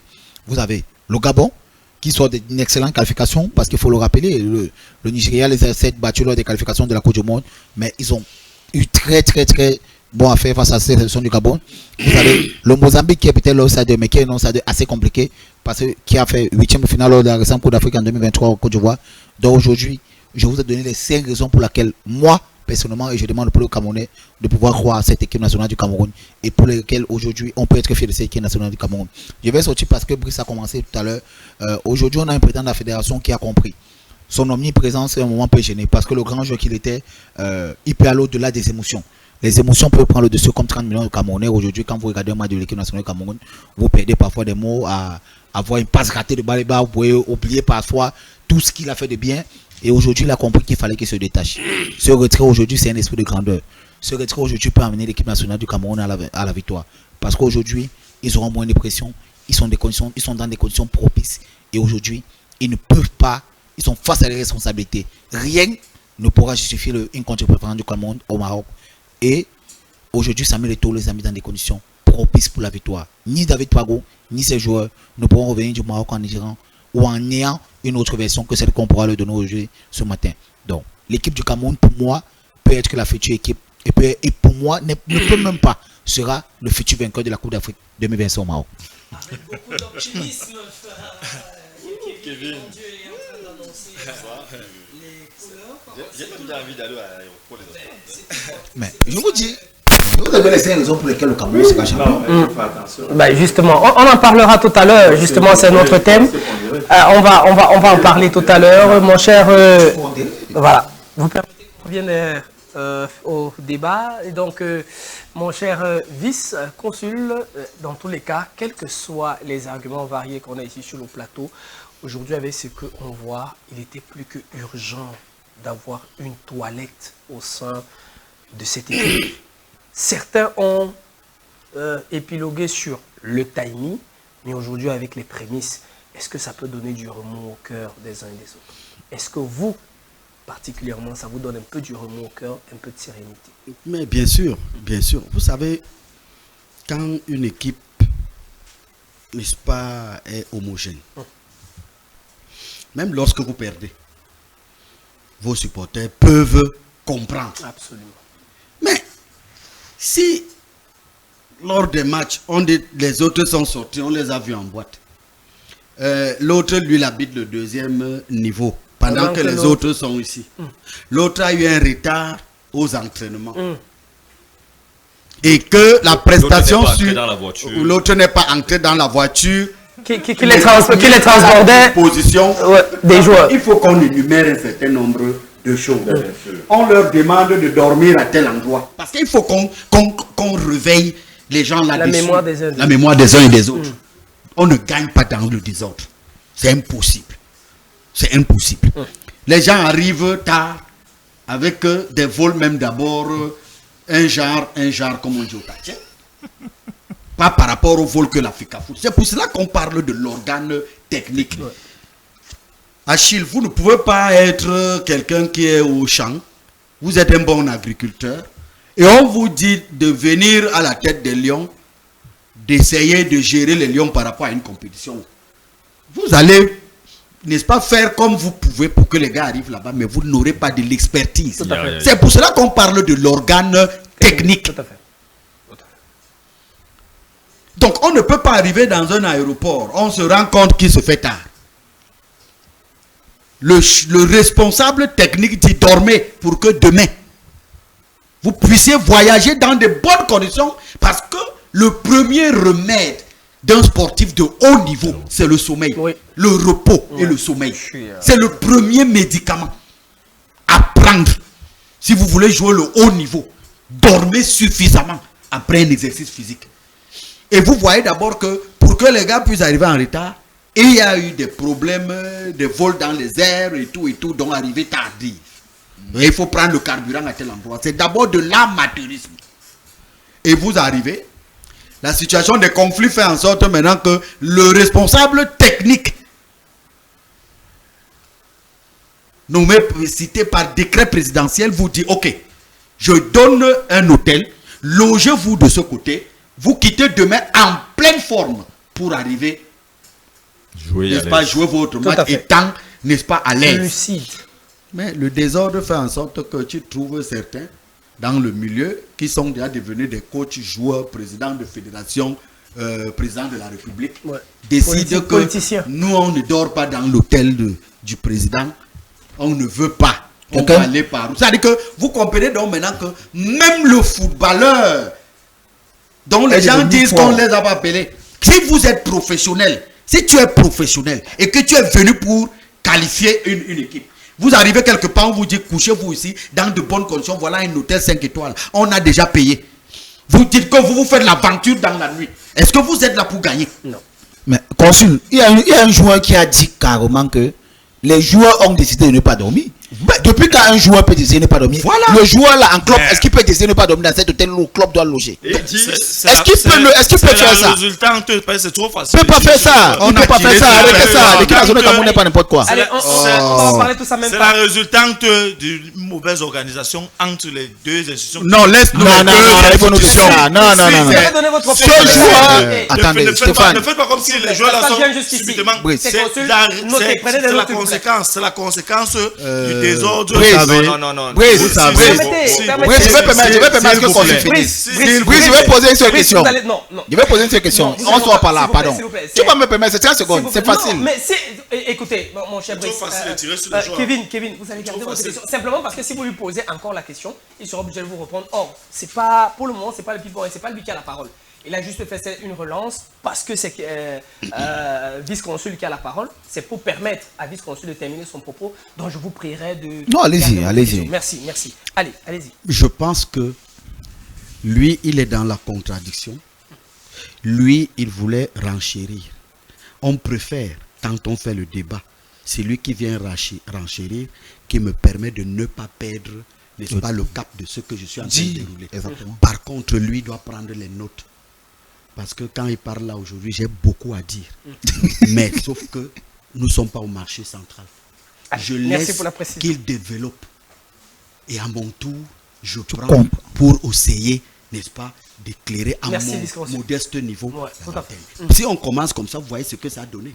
On se dirait on croirait qu'on... On ne va pas perdre plus de temps. Donc, non, je suis juste en train de dire que quand on parle, on reste tranquille. Ce n'est pas parce qu'on n'a rien à dire, mais c'est pour qu'on essaye d'édifier, n'est-ce pas, les téléspectateurs qui sont assis et veulent comprendre, n'est-ce pas, la situation de football dans notre pays. Très bien. Donc, moi, j'étais donc en train de dire que dans ce genre de climat, il y a ce qu'on appelle l'organe technique. L'organe technique a dit dormons. C'est-à-dire que même si on n'était pas à l'école, le bon sens tout simplement nous permet de comprendre que la technique a dit pour mieux être performant demain, dormons. Ce n'est pas la cause du technicien. Le technicien vous a proposé. Mais comme vous êtes dans une posture de guerre, vous bafouez même parce que les joueurs que vous voyez dans les Lions Indomptables sont hyper professionnels et ne peuvent même pas broncher quand l'organe technique en Europe, où ils gagnent des milliards, donne la directive. Tout le monde suit à la lettre. Mais le pays... Vous pouvez ne pas être content de celui qui est là ou pas. On ne vous gère même pas. On ne vous gère pas. Chacun a son rôle. On attend vos performances sur le terrain. Et si vous avez à dire, vous avez un endroit où vous devez aller échanger votre entraîneur ou la direction. Mais quand la direction s'est assise et a donné des orientations, vous portez vos vestes comme on a dit, peut-être le bleu, machin, vous prenez votre valise, vous entrez dans l'avion. Vous n'avez pas parole. S'il y a dysfonctionnement, ça concerne ceux qui sont en charge de l'organisation de vous mettre dans des conditions pour être performants. Très bien. Mais ici, vous voyez que même ceux qui jouent sont des dirigeants. Et la chance pour nous qu'on a eue, c'est que dans ce milieu, l'organe technique a pu mettre aussi des techniciens du jeu qui observaient en tant que parents des uns et des autres de par leur comportement. Et quand l'occasion est arrivée pour eux d'essayer de donner une liste, c'est en fonction des comportements des uns et des autres. C'est comme vous êtes le père d'enfant dans la maison. Vous savez que celui-ci, si je l'envoie à la boutique, il peut bifurquer, pas jouer. L'autre, si je l'envoie, c'est aller-retour. Qu'est-ce que vous allez faire? Vous n'allez pas traiter avec l'autre là. Donc vous connaissez vos enfants. Et cette sélection a été faite pour instaurer la sérénité de par, n'est-ce pas, les écarts de comportement des uns et des autres au moment où le principal observait au quotidien les actes des uns et des autres pour amener à mal. C'est de ça qu'il s'agit. Alors, venir aujourd'hui, peut-être comme j'entends les autres, les deux parties, non. J'aurais préféré que celui qui a les finances et l'administration organise, mais laisse le technicien. Le technicien ne peut pas dire que dormons. Vous vous dites qu'à long, on perd là-bas, vous dites que l'erreur, c'est les deux parties. Alors que l'autre a proposé, n'est-ce pas, techniquement, ce qu'il faut. Aujourd'hui, nous ne voyons plus ça au sein, n'est-ce pas, de la tanière. Et quand vous êtes donc maintenant un super joueur, décideur, vous qui êtes seulement avec l'administration, ça creuse l'écart. Il y a des frustrations. Il y a des enfants qui ne peuvent même plus. Pour leur première fois, ils arrivent dans un milieu, ils voient un climat délétère. Vous voyez par exemple, moi j'ai lu chez Lemboa, je pense et tout, où certaines personnes arrivaient aux entraînements avec un léger retard et personne. Oui, mais je vous apprends dans la discipline des Lions indomptables. À l'époque de Samuel Eto'o et Jérémy Ditap. Ce Jérémy Ditap qui était le trésorier des Lions indomptables. Moi-même je l'ai vécu. Vous comprenez un peu? En sélection, ouais. Vous avez 5 minutes de retard lors du repas, ça vous fait 500 000. Oui. Vous avez même 2 secondes du retard aux entraînements. D'ailleurs, vous ne pouvez même pas, parce que les aînés vous disaient qu'ils ne doivent pas être dans le bus avec vous. Est-ce que vous savez que dans les Lions, il y a eu des cas où un leader finit de jouer et donne ses godasses pour nettoyer aux jeunes Djemba et Lembami. Vous comprenez? Et les gars m'ont expliqué qu'ils le faisaient avec plaisir, même quand le doyen te t'envoie, parce que tu sentais même la sécurité autour d'eux. Mais ici, c'était un désordre infernal. Très bien. Où le politique s'est mêlé, en faisant croire à certains que rien ne peut vous arriver tant que nous sommes là. Alors, foncez. Très bien. Et eux aussi ont oublié qu'ils sont là pour une fédération. C'est aller de partout. Donc aujourd'hui, moi, je ne suis pas ceux qui rêvent, n'est-ce pas, pour gagner une finale. Je vais arborer, n'est-ce pas, la veste, n'est-ce pas, d'un supporter lors des matchs des Lions. Mais en tant qu'analyste ici, moi, je ne suis pas là pour attendre, n'est-ce pas, la finale pour qu'on gagne la coupe. Je suis là parce que ce que je vois là, comme sélection, que M. Samuel Eto'o, dans les 4 ans, maintiennent tout ce groupe, sauf en cas d'indiscipline criard, n'est-ce pas? Parce que eux-mêmes, les Samuel Eto'o qui ont gagné assez de coupes, c'était l'homogénéité. Et moi, j'étais... Vous allez chuter. Oui, je vais chuter en disant que j'étais celui-là qui pouvait vous faire le classement des Lions, les yeux fermés. Très bien. C'est ça une équipe nationale. Vous devez connaître compartiment par compartiment qui doit faire quoi, sauf en cas d'indisponibilité ou de blessure. Très bien. Mais quand vous avez des clubs où vous venez regarder des matchs et vous ne savez même pas qui on va mettre où. Et c'est dans ces recherches-là même que vous voyez nous Tolo dans l'axe qui n'a jamais été utilisé à ce niveau. Dans ces recherches scientifiques, dans des hautes compétitions, on aurait dû se préparer pour autre chose. Donc moi, je veux juste que ce groupe soit gardé, maintenu, avec cette ambiance que je suis en train de voir. Les enfants aujourd'hui sont égaux. Et vous connaissez un certain Christian Bassogok, n'est-ce pas, qui est toujours effacé, qui n'a jamais pris les devants sur quoi que ce soit. Et vous n'avez jamais suivi son nom dans un désordre, ou même dans la presse. Je parle sous le contrôle de mon jeune frère Mboa Foot, qui est là, n'est-ce pas, au niveau des frustrations des joueurs qui viennent dans les Lions. Je n'ai pas suivi le nom de Christian Bassogok dans des crashs et dans des sièges. Sinon, l'entraîneur d'aujourd'hui, n'est-ce pas, ne devait pas appeler Christian Bassogok. C'est la preuve, n'est-ce pas, que ce garçon travaille, n'est-ce pas, au sein des Lions, rien que pour le football. Merci pour votre première prise de parole. Alors, Kevin avait une question, une relance à adresser à Brice. Quand Brice disait c'est trop facile, il y a eu du désordre. Je vous permets de faire votre... Non, parce qu'en fait, le consul l'a bien énuméré. Tu dis, quand Brice dit c'est facile de le dire, la faute à partir de quand même, à un moment, il faut qu'on se pose des bonnes questions. Si je fournis l'argent, si on a tous de l'argent, quand on veut avoir une espèce de BTP, on va voir le technicien, on va voir l'architecte qui nous module le plan de sa maison. Après, on va voir un ingénieur en bâtiment qui va réaliser les travaux. Ça peut être un architecte et un ingénieur en bâtiment. L'ingénieur en bâtiment, s'il nous demande de faire une maison R+2 sur un chantier, on ne va pas faire une maison R+4 parce qu'on sait forcément qu'elle va s'écouler. Et si on fait R+4 et qu'elle s'écoule, on ne va pas après dire que c'est de la faute de l'architecte et de l'ingénieur en bâtiment. La question que je voulais lui poser était simple. Est-ce que ce même joueur en club, dans les mêmes conditions, peut décider de faire la même chose? Non. Je ne pense pas qu'il peut le faire. On a vu des cas les plus compliqués. Du tout. On a vu des déplacements en club ils ont fait plus pire. Ce même joueur en club est arrivé en Coupe d'Afrique après combien de jours? Avec combien de jours de retard? À la veille de la Coupe d'Afrique, par rapport à Christian Kofane tout à l'heure, dont il voulait tirer. il est arrivé dans les mêmes conditions que Kofan. Moi, je tenais à te là jusqu'à la dernière minute, il lui a défrété un match. Pardon? En son temps, on a décrié ça. En son temps, on a décrié. Oui. Combien de journalistes ont décrié? Oui. Je ne pense pas qu'on l'avait fait. Moi, Donc, c'était pour vous dire qu'aujourd'hui, les conditions dans lesquelles les Lions de Dontable sont, et je l'ai si bien rappelé, sont des conditions pour gagner. Il y a beaucoup de personnes qui ont même parlé du vestimentaire. Je ne sais pas si aujourd'hui on joue au football avec la veste. On ne va pas faire tous la On même ne va chose. pas faire tous la même chose. On l'a fait en 2022 pour aller au Qatar. On l'a fait en 2023 pour aller en Côte d'Ivoire. Aujourd'hui, on a compris que ça ne nous a servi à rien. Il faut rentrer dans la responsabilité des équipes qui vont pour gagner. Vous n'allez pas voir l'Égypte n'a jamais débarqué une Coupe d'Afrique étant vêtu en boubou. Ils sont toujours là, ils sont dans le cocotte. Ils se cachent, vous savez même pas à quel moment ils arrivent. Vous savez pas parfois où ils logent. Et les gars vont voir la compétition normalement. Et à la fin, c'est pour gagner le titre. Vous n'allez jamais voir le Cameroun de 2025 pour moi et le Cameroun de ces 5 dernières années, de 2020 à 2025, qui peut-être sur le plan individuel n'a pas la meilleure équipe, mais sur le plan collectif a la meilleure ou le meilleur groupe qui peut nous permettre de remporter ces Coups d'Afrique. Comme je l'ai dit bien tout à l'heure, le Cameroun ne va pas non seulement disputer les Coups d'Afrique, mais le Cameroun avait ses conditions et ses conditions restent les mêmes, va remporter ces Coups d'Afrique au Maroc. Séance de shooting, comme on est en train de voir l'image des gens qui sont heureux avec Massoko qui reçoit certainement une célébration, certainement pour le temps passé dans cette tanière.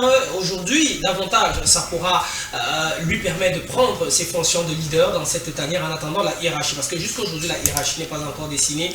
La hiérarchie du capitanat qui dépendra forcément des joueurs alignés sur le terrain. On a fait un match avec les 3 stades et on a vu qu'il y avait le Barça. Tu ne peux pas dire que la hiérarchie n'est pas... Okay. Alors Brice, je reviens avec vous sur la question. Pour ne pas rester évasif, parce que ce soit vice-consul et Kevin et Andieu, ils ont touché le point pour ne pas rester évasif. Dites-nous concrètement ce que vous, en tant qu'observateur, vous pouvez reprocher à l'organe technique. Et j'ai bien aimé, c'est le cas ici de le rappeler, j'ai bien aimé que vice-consul parle chaque fois de l'organe et non des personnes. Donc merci, chers invités, pour précisément, oui, je vais y arriver. La première chose, c'est que nous sommes sortis du thème qui était à l'ordre du jour. Je constate. On n'est pas sorti. Si. Je pense que... Oui, je suis en train de l'orienter. Ok. Pour faire comprendre. Je pense que nous sommes en compétition. On devrait plus se concentrer sur la préparation et sur la compétition. Revenir sur les choses dont on a tellement débattu ici, qui pourront encore renchérir la polémique et attiser encore des tensions ou des haines qui ne nous servent plus à rien. Je trouve ça, c'est pas juste. Mais comme nous y sommes, je vais essayer de me porter en focus sur certaines choses qui ont été dites là. La première chose, vous-même, vous avez dit on confisque le matériel pendant la préparation lors des débuts de Mike Brice. Je ne pense pas que c'était les joueurs qui ont décidé de confisquer le matériel, ni le ministre qui a décidé de confisquer le matériel. Oui, sauf si on veut nous... Non, sauf si on veut nous faire croire que... Sauf si on veut nous faire croire que soit l'information était fausse, soit c'est normal pour une fédération de le faire. Mais là n'est même pas mon problème. Je dis et je répète, nous tous, sauf si... Vous pouvez imputer ça à l'organe technique. Mais qui a refusé de remettre le matériel? Très bien, c'était l'entraîneur. Qui a refusé de remettre le matériel au début de ma bourse, on a vu les gens qui papanés en civil. Qui a refusé de remettre le matériel? Les ballons, les équipements, tout ça. Comment vous dites que c'est l'entraîneur? Ok. Soyons quand même honnêtes. Vous avez... Donc ne faisons pas comme si... Mais quand tu veux énumérer les faits, non, il faut aller à la finesse. Je sais, j'y viens. Quand tu parles des conséquences, j'y viens. tu parles pas des causes. D'accord, allez-y. C'était une façon pour moi de dire quoi? De dire que à un moment donné, même si les enfants sont de bonne moralité, même si les enfants sont bien éduqués, s'ils voient que les parents sont en train de se battre, les parents ne s'entendent pas, même chez toi, si tu t'entends pas avec ta femme, vous êtes en conflit, où chacun est seulement en train de défendre peut-être sa position ou ses intérêts, et personne s'occupe des enfants, ça va aller dans tous les sens. On est bien d'accord. C'est dans ce sens-là que j'étais en train de dire que la responsabilité aussi des institutions était engagée face à cette situation. Brice, le joueur vient faire quoi? Le joueur, qu'est-ce qu'il vient faire à l'équipe nationale? Qu'est-ce que le joueur vient faire? Oui. Le joueur il vient répondre à une convocation. Il vient jouer, voilà. Oui. Est-ce que le joueur doit prendre position? Est-ce que le joueur doit prendre position? Oui, ça peut arriver. Ça peut arriver que dans un conflit. Très bien. Ça peut arriver que dans un conflit. Très bien. À l'état où on était là, à un moment donné, il fallait bien que les gens prennent les positions. Vous êtes... Il fallait bien que les gens prennent les positions. Où on était là, les gens devaient prendre les positions. Est-ce que vous êtes en train de vous rendre compte que vous êtes en train de dire ici à Mondovision que le désordre orchestré, c'était normal? C'est pas ce que j'ai dit. Le joueur, le joueur ne vient que pour jouer, Brice. Bon. Le joueur ne vient pas être politicien, Brice. Qui donne le pouvoir au joueur de prendre les décisions? Très bien. Est-ce que le joueur doit prendre les décisions? Ok. Si on en arrive là, c'est parce que à la tête là, il y a des gens qui n'ont pas fait le travail. À cette question que vous posez, justement, je vous permets donc de donner avec détail à l'appui à quel moment est-ce que l'organe technique était donc responsable. Je vous donne donc pour information que vous avez posé une question et je vous donne l'information. La personne ou alors l'organe qui donnait ce pouvoir aux joueurs, c'était le politique, donc. Je suis d'accord, on ne se comprend pas. Et donc, si on est donc d'accord, je vous repose la question. Que reprochez-vous à l'organe technique? Comment tu veux que je repose? J'étais pris un exemple, c'est que toi, tu as évoqué. J'étais pris un exemple, toi, ce que tu as évoqué. Oui. Hein? Non, permettez. 30 secondes, il y a également un équilibre. Mon cher Kevin, il y a également un équilibre. On a quand même clairement 3 avis qui convergent dans la même direction. Et il y a un avis. Permettez-lui de s'exprimer. C'est que j'ai l'impression que vous ne le laissez pas dérouler. C'est ce que je voulais dire. Non. Il déroule après, comme le conseil l'a dit. Non. Alors il déroule. Allez, après, et là maintenant, vous faites exactement ce que vous me reprochez. C'est ce que vous êtes en train de faire en ce moment. Allez-y. Mon cher Brice. Et je répète. Oui. Même si je n'étais pas d'accord avec les postures du ministre, parce qu'il faut qu'on se comprenne bien. Oui. Il faut qu'on se comprenne bien. Je ne suis pas là pour justifier ou bien pour dire que ce que les uns et les autres ont fait était bien. Non, c'est pas ce que je suis en train de dire. Je dis à un moment donné, venir mettre toutes les responsabilités aux joueurs, c'était beaucoup plus ça mon problème. Parce que dans ce que j'ai entendu là, c'était comme si les joueurs s'étaient levés seuls et avaient décidé de faire comme ça, Soit on en arrive au niveau où les joueurs prennent les devants. Ça veut donc dire que les responsables ou les dirigeants qui sont censés les encadrer ont failli. Quel dirigeant donc? C'était ça la réponse. C'est ça ma question, Kevin. C'est ça ma question jusqu'à présent. Il a parlé du ministère. Mais on se comprend, peut-être on ne se comprend pas. Ah, vous avez dit le ministre. Vous avez dit le ministre. Je dis, la grande partie de ceux autres qu'on a connus là vient du ministère. Très bien. Mais la fédération elle-même a posé certains actes répréhensibles. Très bien. C'est ce que je suis en train de dire. Pourquoi c'est difficile de l'accepter? Ou bien vous voulez que vous dites que la fédération est sainte, blanche-neige? Non. C'est pas ça. Elle-même a posé certains actes répréhensibles. Très bien. Alors, merci pour avoir précisé votre pensée. Il est 12h34. On a assez de temps, mon cher Kevin, pour rentrer directement dans notre thème. Justement, vice-consul a donné sa position. Et même Kevin et Dieu sur le thème qui fonde notre débat. Il était important de partir de l'environnement autour des lions pour répondre à cette question. Donc, ce n'est pas un exercice banal. L'émission était bien préparée dans ce cas. Fred, c'est vrai que vous étiez sur le plateau quand on a abordé un tout petit peu la question. Et donc, je reviens avec vous également là-dessus. Est-ce qu'au soir du 18 janvier, avec tous les bons signaux qu'on a, est-ce qu'il faudrait prétendre remporter le trophée? Ou alors, comme le coach David Pagou l'a dit, et même le président, être humble et déjà faire mieux que la dernière CAN? Est-ce qu'il faudrait prétendre être présent au Maroc jusqu'au soir du 18 janvier? J'ai suivi avec beaucoup d'attention l'exposé de consul et même, n'est-ce pas, celle de Kevin. Quand on a une histoire comme la nôtre, quand on a été champion d'Afrique 5 fois, quand on a été, n'est-ce pas, à l'origine de l'émancipation du football d'un continent, quand on s'appelle le Cameroun, qui a, n'est-ce pas, permis à d'autres nations de s'émanciper et de croire que on pouvait aller à la conquête du monde. On ne peut pas aller dans une compétition africaine pour faire de la figuration. Quels que soient les problèmes qu'on a pu traverser. Vous comprenez? Mais maintenant, la lucidité nous oblige à être humbles et modestes. Très bien. Parce que on a quand même eu des traversées de désert ces 2 dernières années qui nous obligent à nous regarder dans le miroir et à être lucides. Pendant que nous étions en train de bagarrer entre ministère et fédération, il y a des pays qui travaillaient pour la conquête de ce trophée. Donc si le football est juste, il ne serait pas question que nous allons remporter cette compétition. Si le football est juste. Maintenant on dit que la victoire est comme Dieu, la victoire est souveraine. Vous comprenez? Vous pouvez faire tout ce que vous voulez faire, Quand le but décide qu'il n'entre pas, il n'entre pas. On a vu à Garoua dernièrement. Il y a une équipe qui allait avec un habit pour une offrande. Mais le ballon a dit qu'il n'entre pas. On a été obligé de mettre fin au match. Et on a retrouvé les trois points à l'équipe sur tapis vert. Donc la victoire est souveraine. On peut arriver dans cette compétition-là comme en 2017. Et le trophée désigne son champion. Et si le trophée dit que c'est le Cameroun, ça ne serait pas une injustice. Parce que le Cameroun a une histoire. Et aujourd'hui, on a un comportement de conquérant. Vous voyez, Baliba, lui, il a dit, il a à cœur de commencer à écrire son histoire à partir de cette CAN. Quand il dit ça, ça veut dire que c'est comme si l'histoire de sa carrière commençait aujourd'hui. Ouais. Il y a de la détermination dans ses propos et même dans leur comportement. Donc moi, je dis que ce qui a précédé notre arrivée au Maroc peut nous permettre de douter. Mais quand on voit quand même l'attitude des gars, et même les joueurs, je vais dire, de façon individuelle, ils ont quelque chose qui peut nous permettre de croire qu'on peut être encore présent au Maroc au soir du 18. Vous comprenez? Mais s'il arrive qu'on soit de façon prématurée, on ne pourrait s'en prendre qu'à nous-mêmes. Parce que cette CAN-là, honnêtement, on ne l'a pas préparée.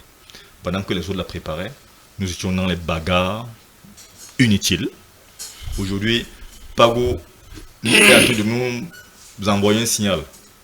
Il est en train de nous dire avec son groupe que dans le football, il faut être serein, il faut préparer des victoires, on n'improvise rien. Donc moi je pense que c'est une équipe pour des prochaines conquêtes. C'est une équipe pour l'avenir. Mais si on verra dès le premier match où est-ce qu'ils en sont. Mais s'il fallait tout de suite, n'est-ce pas, essayer de faire un pronostic de façon lucide, je dirais, si les gars atteignent les quarts de finale, ce serait déjà gagné. Parce que nous sortons vraiment de loin. Kevin, vous êtes un journaliste de terrain et avec vous, comme les précédents, on parle de faits. On parle également de préparation. Et j'ai bien aimé le propos de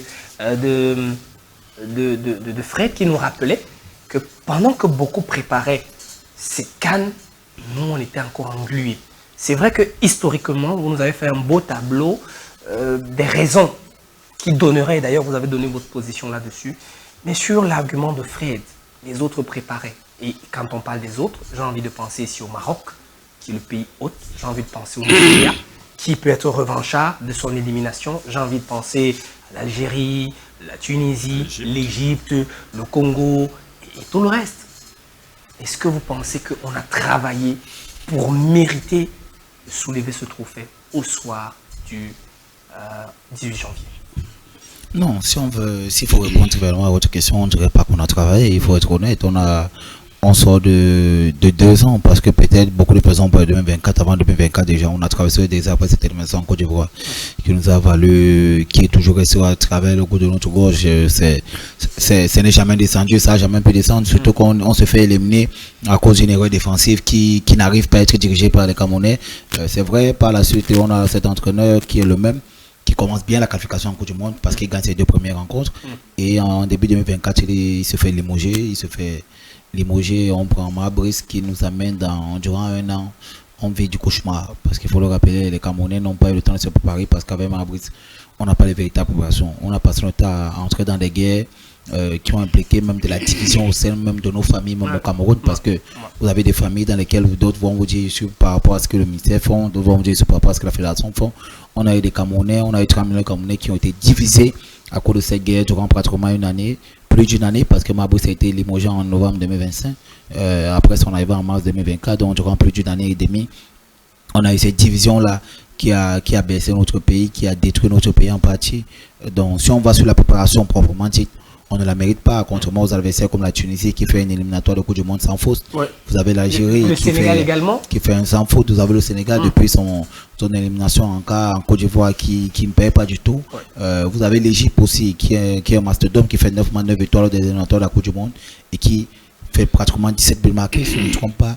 Donc vous avez la Côte d'Ivoire aussi elle-même qui est aussi à réaliser un sans faute, parce qu'il faut le rappeler, si la Côte d'Ivoire ne réalisait pas sans faute, il ne devait pas se qualifier directement. Le Gabon passait devant la Côte d'Ivoire jusqu'à la dernière journée. Il a fallu à la Côte d'Ivoire de faire un sans faute pour pouvoir se qualifier. Donc, que ce soit la Côte d'Ivoire, même le Gabon qui est notre concurrent direct, qui est un adversaire à suivre, qui s'est également préparé. Et quand vous regardez le match du Gabon face au Nigeria, comment c'est à la fin le Nigeria essaye, où le Nigeria sort de ses griffes du Gabon grâce à ses individualités, parce que pour moi, Victor Osimhen, c'est le meilleur attaquant actuellement en Afrique. C'est le seul attaquant qui me... Quand on analyse ses rencontres sur le plan stat, il fait pratiquement 12 km à match. Il n'y a pas un attaquant actuellement en Afrique qui fait autant que lui. Quand vous regardez Nigeria-Gabon, c'est 115 minutes de course. Il n'y a pas d'arrêt. Durant 115 minutes, c'est appel contre appel, appel contre appel. C'est-à-dire, si vous avez en face un défenseur qui n'est pas prêt athlétiquement ou physiquement, il va forcément couler. Donc. Et il faut le rappeler, c'est Victor Osimhen qui fait mal au Camerounais en Coupe d'Afrique 2023 à cause de cette erreur en Côte d'Ivoire. Donc, si on reste sur le plan du travail, il faut être honnête et dire ok, on ne le mérite pas ce titre. Parce qu'on sort de loin. On sort d'une traversée des airs durant 2 ans depuis l'élimination en Côte d'Ivoire jusqu'à cette qualification, jusqu'à ce que c'est arrivé au Maroc où on vit des soubresauts. Parce que même arrivé au Maroc, c'est difficile. Il faut le dire. On demande notre entraîneur quelques jours avant. On prend un nouvel entraîneur à qui on donne un cahier de charge. Et c'est difficile déjà pour un entraîneur de préparer une compétition en 7 jours. Parce que David Pagou est vous avez des joueurs certainement sur qui vous comptez comme Kofane qui arrive la veille. Certainement vous comptez sur lui. Vous avez 10 jours net parce que le stage commence le 15, vous jouez le 24. Vous avez 10 jours net pour pouvoir préparer une compétition. Et vous n'avez pas eu déjà ces joueurs auparavant. C'est difficile. Maintenant, si on veut rester dans l'expertise et le passé, parce qu'il faut le rappeler, c'est pas comme s'il a pris des joueurs qui ont joué tout le temps au championnat camerounais, qui n'ont pas eu des professionnels, qui n'ont pas eu le temps d'adaptation. Non, on a eu des joueurs qui ont commencé la saison à moins 15 jours. Si vous allez sur des joueurs qui jouent en Angleterre, en Espagne, en France, ils ont eu 15 jours pour commencer la saison. Par rapport à ceux qui ont commencé, par rapport à ceux qui ont joué la Coupe du Monde des clubs, c'est 15 jours. Donc, quand vous avez ce genre de joueurs, vous dites ok, ça veut dire s'ils ont 10 jours, ils sont professionnels, ils savent ce qu'ils veulent, ils savent ce quoi ils vont aller. Ça veut dire avec eux, par exemple, il faut travailler peut-être un schéma beaucoup plus tactique que physique parce qu'ils ont déjà la façon physique. Si vous ramenez un physique encore dans le corps, ça peut créer des blessures, ça peut engendrer des blessures. À ce moment, on travaille beaucoup plus tactique. On se dit, qu'est-ce qu'il faut pour pouvoir supplémenter, quel est la charge de travail qu'il faut par rapport au Gabon, comment le Gabon joue, beaucoup de séances vidéo, beaucoup de séances statiques et beaucoup plus d'implémentation dans le jeu. Parce qu'en Afrique aujourd'hui, pratiquement sur les 20 dernières années, le seul tic qui a été pratiquement tactique est le tic du Cameroun de la CAN 2002. Tous les autres tics ont été des tics physiques. Le tic de Pierre Lechantre en 2002 était c'était l'équipe du Cameroun de 2002, c'était l'une des seules équipes de Wilfried Schäfer, autant pour moi. Le Wilfried Schäfer 2002 était la seule équipe qui a gagné en ayant une disposition tactique qui était bien préalable. Quand vous avez Wemé, vous savez que Wemé, dès le moment où il faut le ballon, Wemé va directement aller dans le dos de l'attaquant. Il y a un ballon qui va avec Wemé, va faire un centre. Vous avez Swambo Masso et tout. Gauche et droite. Les chemins étaient directement tracés et bien préparés. Donc aujourd'hui, si on veut gagner encore une Coupe d'Afrique en 2025, quand je regarde comment les autres ont travaillé, on va beaucoup plus travailler sur le plan tactique, beaucoup plus travailler ces éléments-là. Et c'est la raison pour laquelle, quand on rentre sur notre histoire, on rentre sur l'effectif qu'on a, on rentre dans le cadre dans lequel nous sommes. C'est la raison pour laquelle j'ai dit le Cameroun ne va pas dans cette compétition pour être figurant. Malgré le temps de préparation qui est si court. Pour moi, avec les conditions de préparation dans lesquelles nous sommes, nous avons la possibilité, nous avons le devoir de soir du 18 janvier de rentrer en millions de Camerounais et avec 6e étoile sur le corps. De très belles images produites par la réalisation ici de l'arrivée des Camerounais à Agadir et même accueillis par certains Marocains. On voit une belle ambiance, on voit des joueurs être scandés, portés. Ça peut permettre, n'est-ce pas, de ne pas ressentir le poids de la compétition pour certains qui sont à leur première compétition continentale quand même. Vice-consul, beaucoup sont revenus là-dessus et même Kevin, dans sa dernière prise de parole, a évoqué, Fred, après lui, les éléments factuels d'une préparation.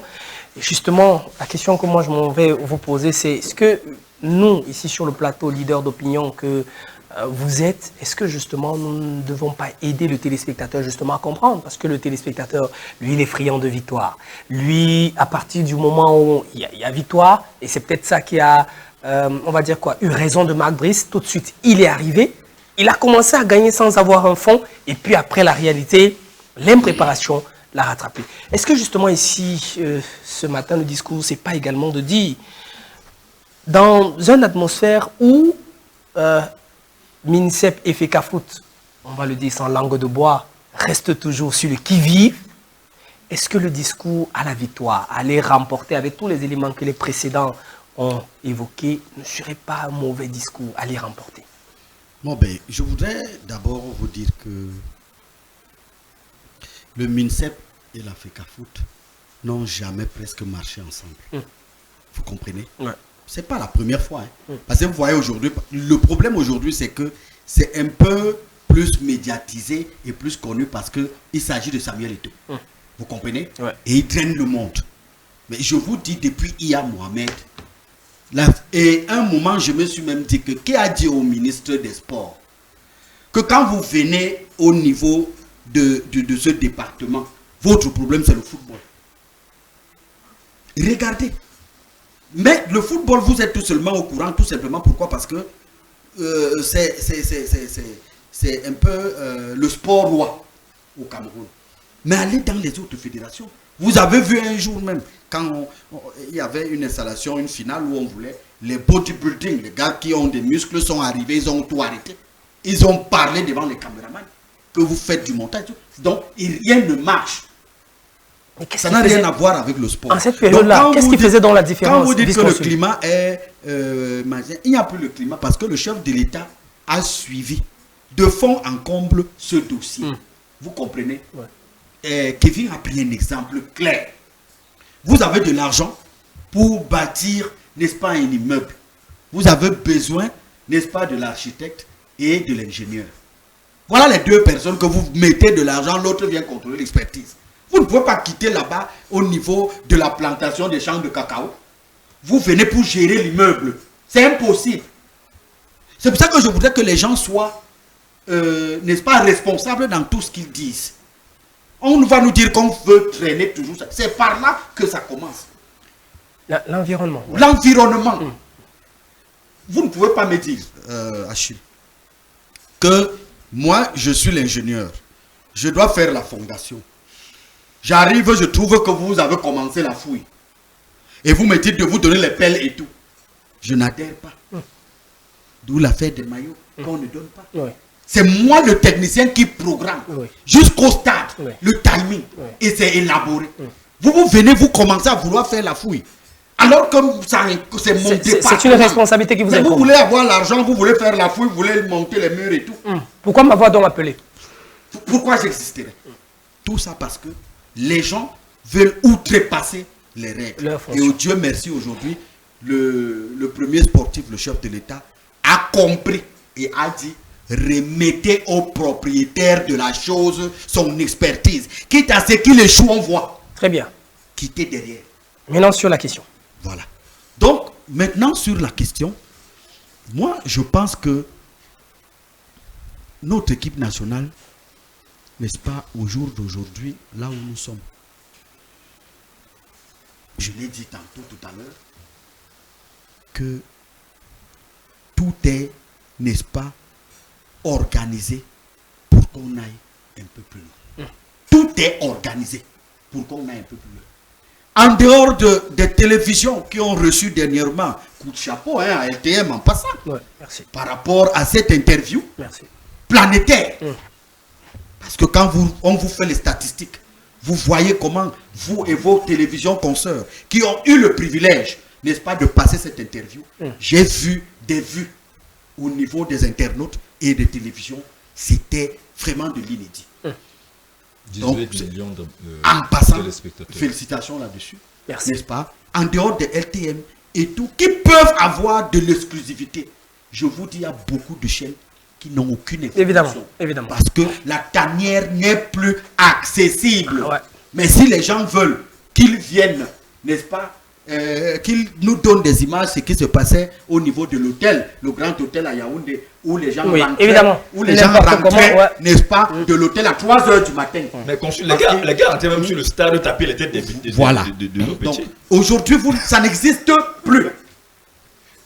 C'est l'organe technique qui a ses caméras aujourd'hui, qui prend les images et vous voulez vous utiliser. Vous allez voir maintenant, n'est-ce pas, comment le logo est mentionné dessus. C'est eux seuls et eux seuls parce qu'ils ont l'exclusivité. Ils veulent être responsables du début jusqu'à la fin. Ouais. Vous n'entendrez plus jamais qu'il y a X ou Y problème. Donc la sérénité y règne. Et je pense que même quand on allait jouer en 2017, c'est comme ça que nous, on ne connaissait même pas. Moi, personnellement, je connaissais Bassoro parce que c'était Foundes et nous, on suivait ces jeunes avant. Mais je vous dis... Peut-être Mandjek, Nicolas Nkoulou qui était aussi des tauliers, mais le reste, c'était vraiment des non-nés. Les gars salés, les Dip També, les Teke, Armand Djoum, oui, même Gade. Ces noms-là, Gade, on les découvre là. je dis que ces noms, je ne connaissais même pas de qui. Même celui qui est baptisé aujourd'hui, le gardien du peuple. Les gens les connaissaient en famille et par affinité parce qu'ils sont en train de jouer. Comme là maintenant, vous avez un joueur qui n'est pas dans les Lions, peut-être qu'il joue dehors, mais quand il vient là, vous le connaissez. Mais quand on parle de l'ensemble, c'est pour cela que je vous ai dit. Comme Maël Kamdem. Je vous ai dit qu'une équipe qui gagne la compétition, soit on vous met dans des conditions pareilles, soit votre équipe a une durée dans le temps. Parce que nous, quand moi je faisais mon classement avec Womelin, Jérémy Dita, dans l'axe central, j'ai Rigobert, son Raymond Kala, qui me donnait ce classement. C'est un classement qu'on avait comme, n'est-ce pas, une colonne vertébrale. Quand vous entendez Patrick Bouma, Samuel Eto'o, Laurent Netamé, écoutez comment je cite les noms des gagnants. C'était des gars qui étaient déjà aguerris à la tâche. Donc on ne doutait plus de rien. Et c'est de cette façon qu'il faut transformer aujourd'hui, n'est-ce pas, nos lions indomptables où le plus petit des Camerounais doit connaître que sauf en cas de force majeure, voilà l'équipe type. Vous ne pouvez pas voir une équipe qui gagne à Barcelone sans le Yamal et tout ça, non. C'est d'abord la matière première. Et même quand ils sont indisponibles, ça commence à chialer un peu de partout parce que c'est un manque, c'est un vide. Donc c'est ça, n'est-ce pas, le noyau d'une équipe. Très bien. Donc moi je pense que là où il est là, moi je vous ai dit, je serai très clément par rapport aux jeunes qui viennent aujourd'hui découvrir, n'est-ce pas, la tanière, par rapport, même les Avom là, tous sont des nouveaux. C'est sa première grande compétition. C'est sa première grande compétition. Baleba y compris. Baleba, Christian Kofané. Au milieu de terrain, les Kemen et tout. Non, Olivier Kemen sera à sa deuxième participation. À sa deuxième participation, mais c'est un bleu qui accompagnait. Tout à fait. C'est aujourd'hui qu'ils sont qu'ils viennent avec la responsabilité, de faire quelque chose. Et ces enfants ont envie, n'est-ce pas, de nous démontrer. D'écrire l'histoire. Et c'est le pourquoi on ne veut plus certains de vos confrères qui viennent poser leurs problèmes de famille pendant que le joueur doit se reposer. Et toque au niveau de la chambre parce qu'on donnait les accès dans des hôtels. C'est de ça qu'il s'agit. Les joueurs à un moment étaient très embêtés. Quelqu'un veut t'entraîner jusqu'à 3 h du matin. Tu restes poli en disant que vraiment je vais aller dormir. Je vous ai dit que le remède principal d'un compétiteur de haut niveau, c'est le repos. Merci. Accompagné du sommeil. Merci. Donc, moi je crois à ces lions. Je crois à cet entraîneur expérimenté qui a étudié malgré le fait qu'on avait un entraîneur. D'abord, regardez d'abord le problème qu'il y avait. Quand vous voyez l'hymne national, mon jeune frère a évoqué aujourd'hui qu'on ne doit plus rappeler ça, mais on doit se servir de ça pour corriger. Parce que pour mieux avancer. Quand vous voyez l'hymne national, l'entraîneur principal ne veut pas être même dans la main pendant que le vert rouge chante. On entend l'hymne. Il est seul dans son coin. Je pense que beaucoup de journalistes ont fait remarquer ça. Il peut accepter s'il y a où c'est Migné qui est avec lui et qui le touche parce qu'ils sortent du même côté. Les autres, Tungupile et Pagou, les Kameni, étaient même dans la main parce qu'il s'agissait de leur pays. C'est pour ça que quand Fred vous dit que quand il s'agit de l'intérêt national, ou alors il a utilisé le terme le patriotisme, n'est-ce pas, il faut le faire. Aujourd'hui, les entraîneurs sont tous derrière Pagou et même ça donne la victoire. Quand vous toujours regardez dans la même direction. Vous voyez les entraîneurs camerounais qui n'avaient même pas un rôle à jouer, qui même ramassaient les plots, on ne les permettait pas. Ils regardaient comme ça et eux aussi marchaient. Mais la chance qu'on a eue, c'est qu'ils voyaient les footeurs de trouble. Merci, vice-consul. Merci. Aujourd'hui, ils sont en train de corriger, n'est-ce pas, tout cet art. Merci. Prenons cet unique message et on sort avec le pronostic de chacun. Il nous reste 4 minutes pour finir en beauté cette émission. Le pronostic de chacun sur le match de ce soir. Bonjour. Les Lions n'ont pas le droit de perdre car ils ont tout signé. C'est Salmon Feugueux. Il n'a pas dit où est-ce qu'il écrit. Alors, Brice, pour sortir de notre émission, Comment? Quel est votre pronostic? Avant le pronostic, tu ne m'as pas donné l'occasion de dérouler sur le thème. Ouais. D'accord. Tu m'as acculé avec les sujets à polémique. Tu avais déjà, vous aviez déjà donné quand même votre position là-dessus. Vous avez dit que faire les quarts de finale, c'est pas mauvais. En même temps, c'est ça que j'ai entendu. Il ne faudrait pas qu'on fasse des promesses ou que nous mettions nos propres joueurs sous pression. Je pense qu'on est un groupe jeune. On doit plutôt se dire que, ok, on se donne peut-être 2 cannes pour remporter. Tout à fait. Celle-ci, avec un groupe jeune, on est en reconstruction. Comme nous avons tous le constaté avec certains cadres qui ont été mis de côté, de par leur âge et peut-être par certains comportements. Donc je ne veux pas qualifier d'indiscipline parce que jusqu'à présent, j'attends que la fédération communique ou bien qu'elle donne des sanctions. Je ne veux pas entrer dans des polémiques ou dans des interprétations, des analyses. Eux seuls savent où ils prennent les informations ou les sources. Mais jusqu'à preuve du contraire, aucun joueur n'est sanctionné de faute d'indiscipline au niveau de la fédération. Je m'en tiens à là parce que c'est l'organe qui est chargé de faire cela. Voilà. Donc, si on peut arriver au minimum en quart de finale, ça serait l'idéal.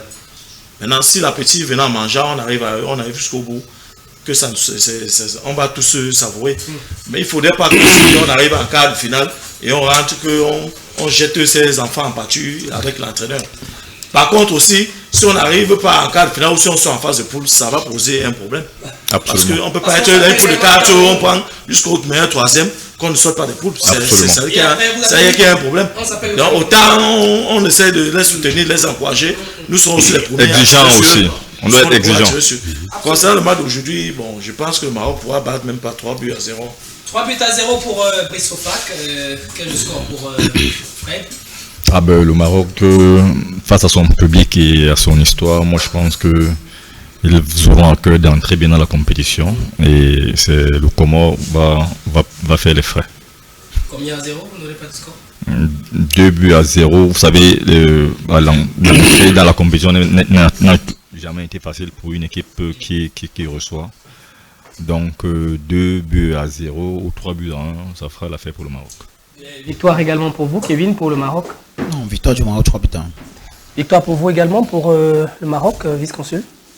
Non, je refuse souvent de porter la casquette du supporter. Très bien. Je ne peux pas donner le pronostic, mais ce qui est là, c'est que j'ai dit à l'entame, c'est que le Maroc est favori sur le papier, mais faisons très attention. Mais il y aura des buts, ça peut être de part et d'autre, ou alors un score étriqué. Mais c'est un match un peu difficile. La technique ce matin a été chapeautée par Guy Landry-Sieou et Philippe Eyoum sur le plateau avec nous, pendant que nos 4 invités nous ont fait rayonner ce matin. Fred, Kevin et Andieu, vice-consul, trivialement appelé, mais c'est Aurélien Diok pour vous, et également Brice Sofac qui ont donné de leur dimanche. Nous vous remercions également d'avoir veillé avec nous. Retrouvez la suite des programmes sur LTM Télévision et le démarrage de la semaine demain, l'émission très courue Sport Life, comme d'habitude à 15h avec le débrief de cette première rencontre qui va se disputer aujourd'hui 20h, Comores ou alors Maroc contre les Comores. Avec le plaisir et le sourire, je vous donne rendez-vous demain 15h sur Sport Life.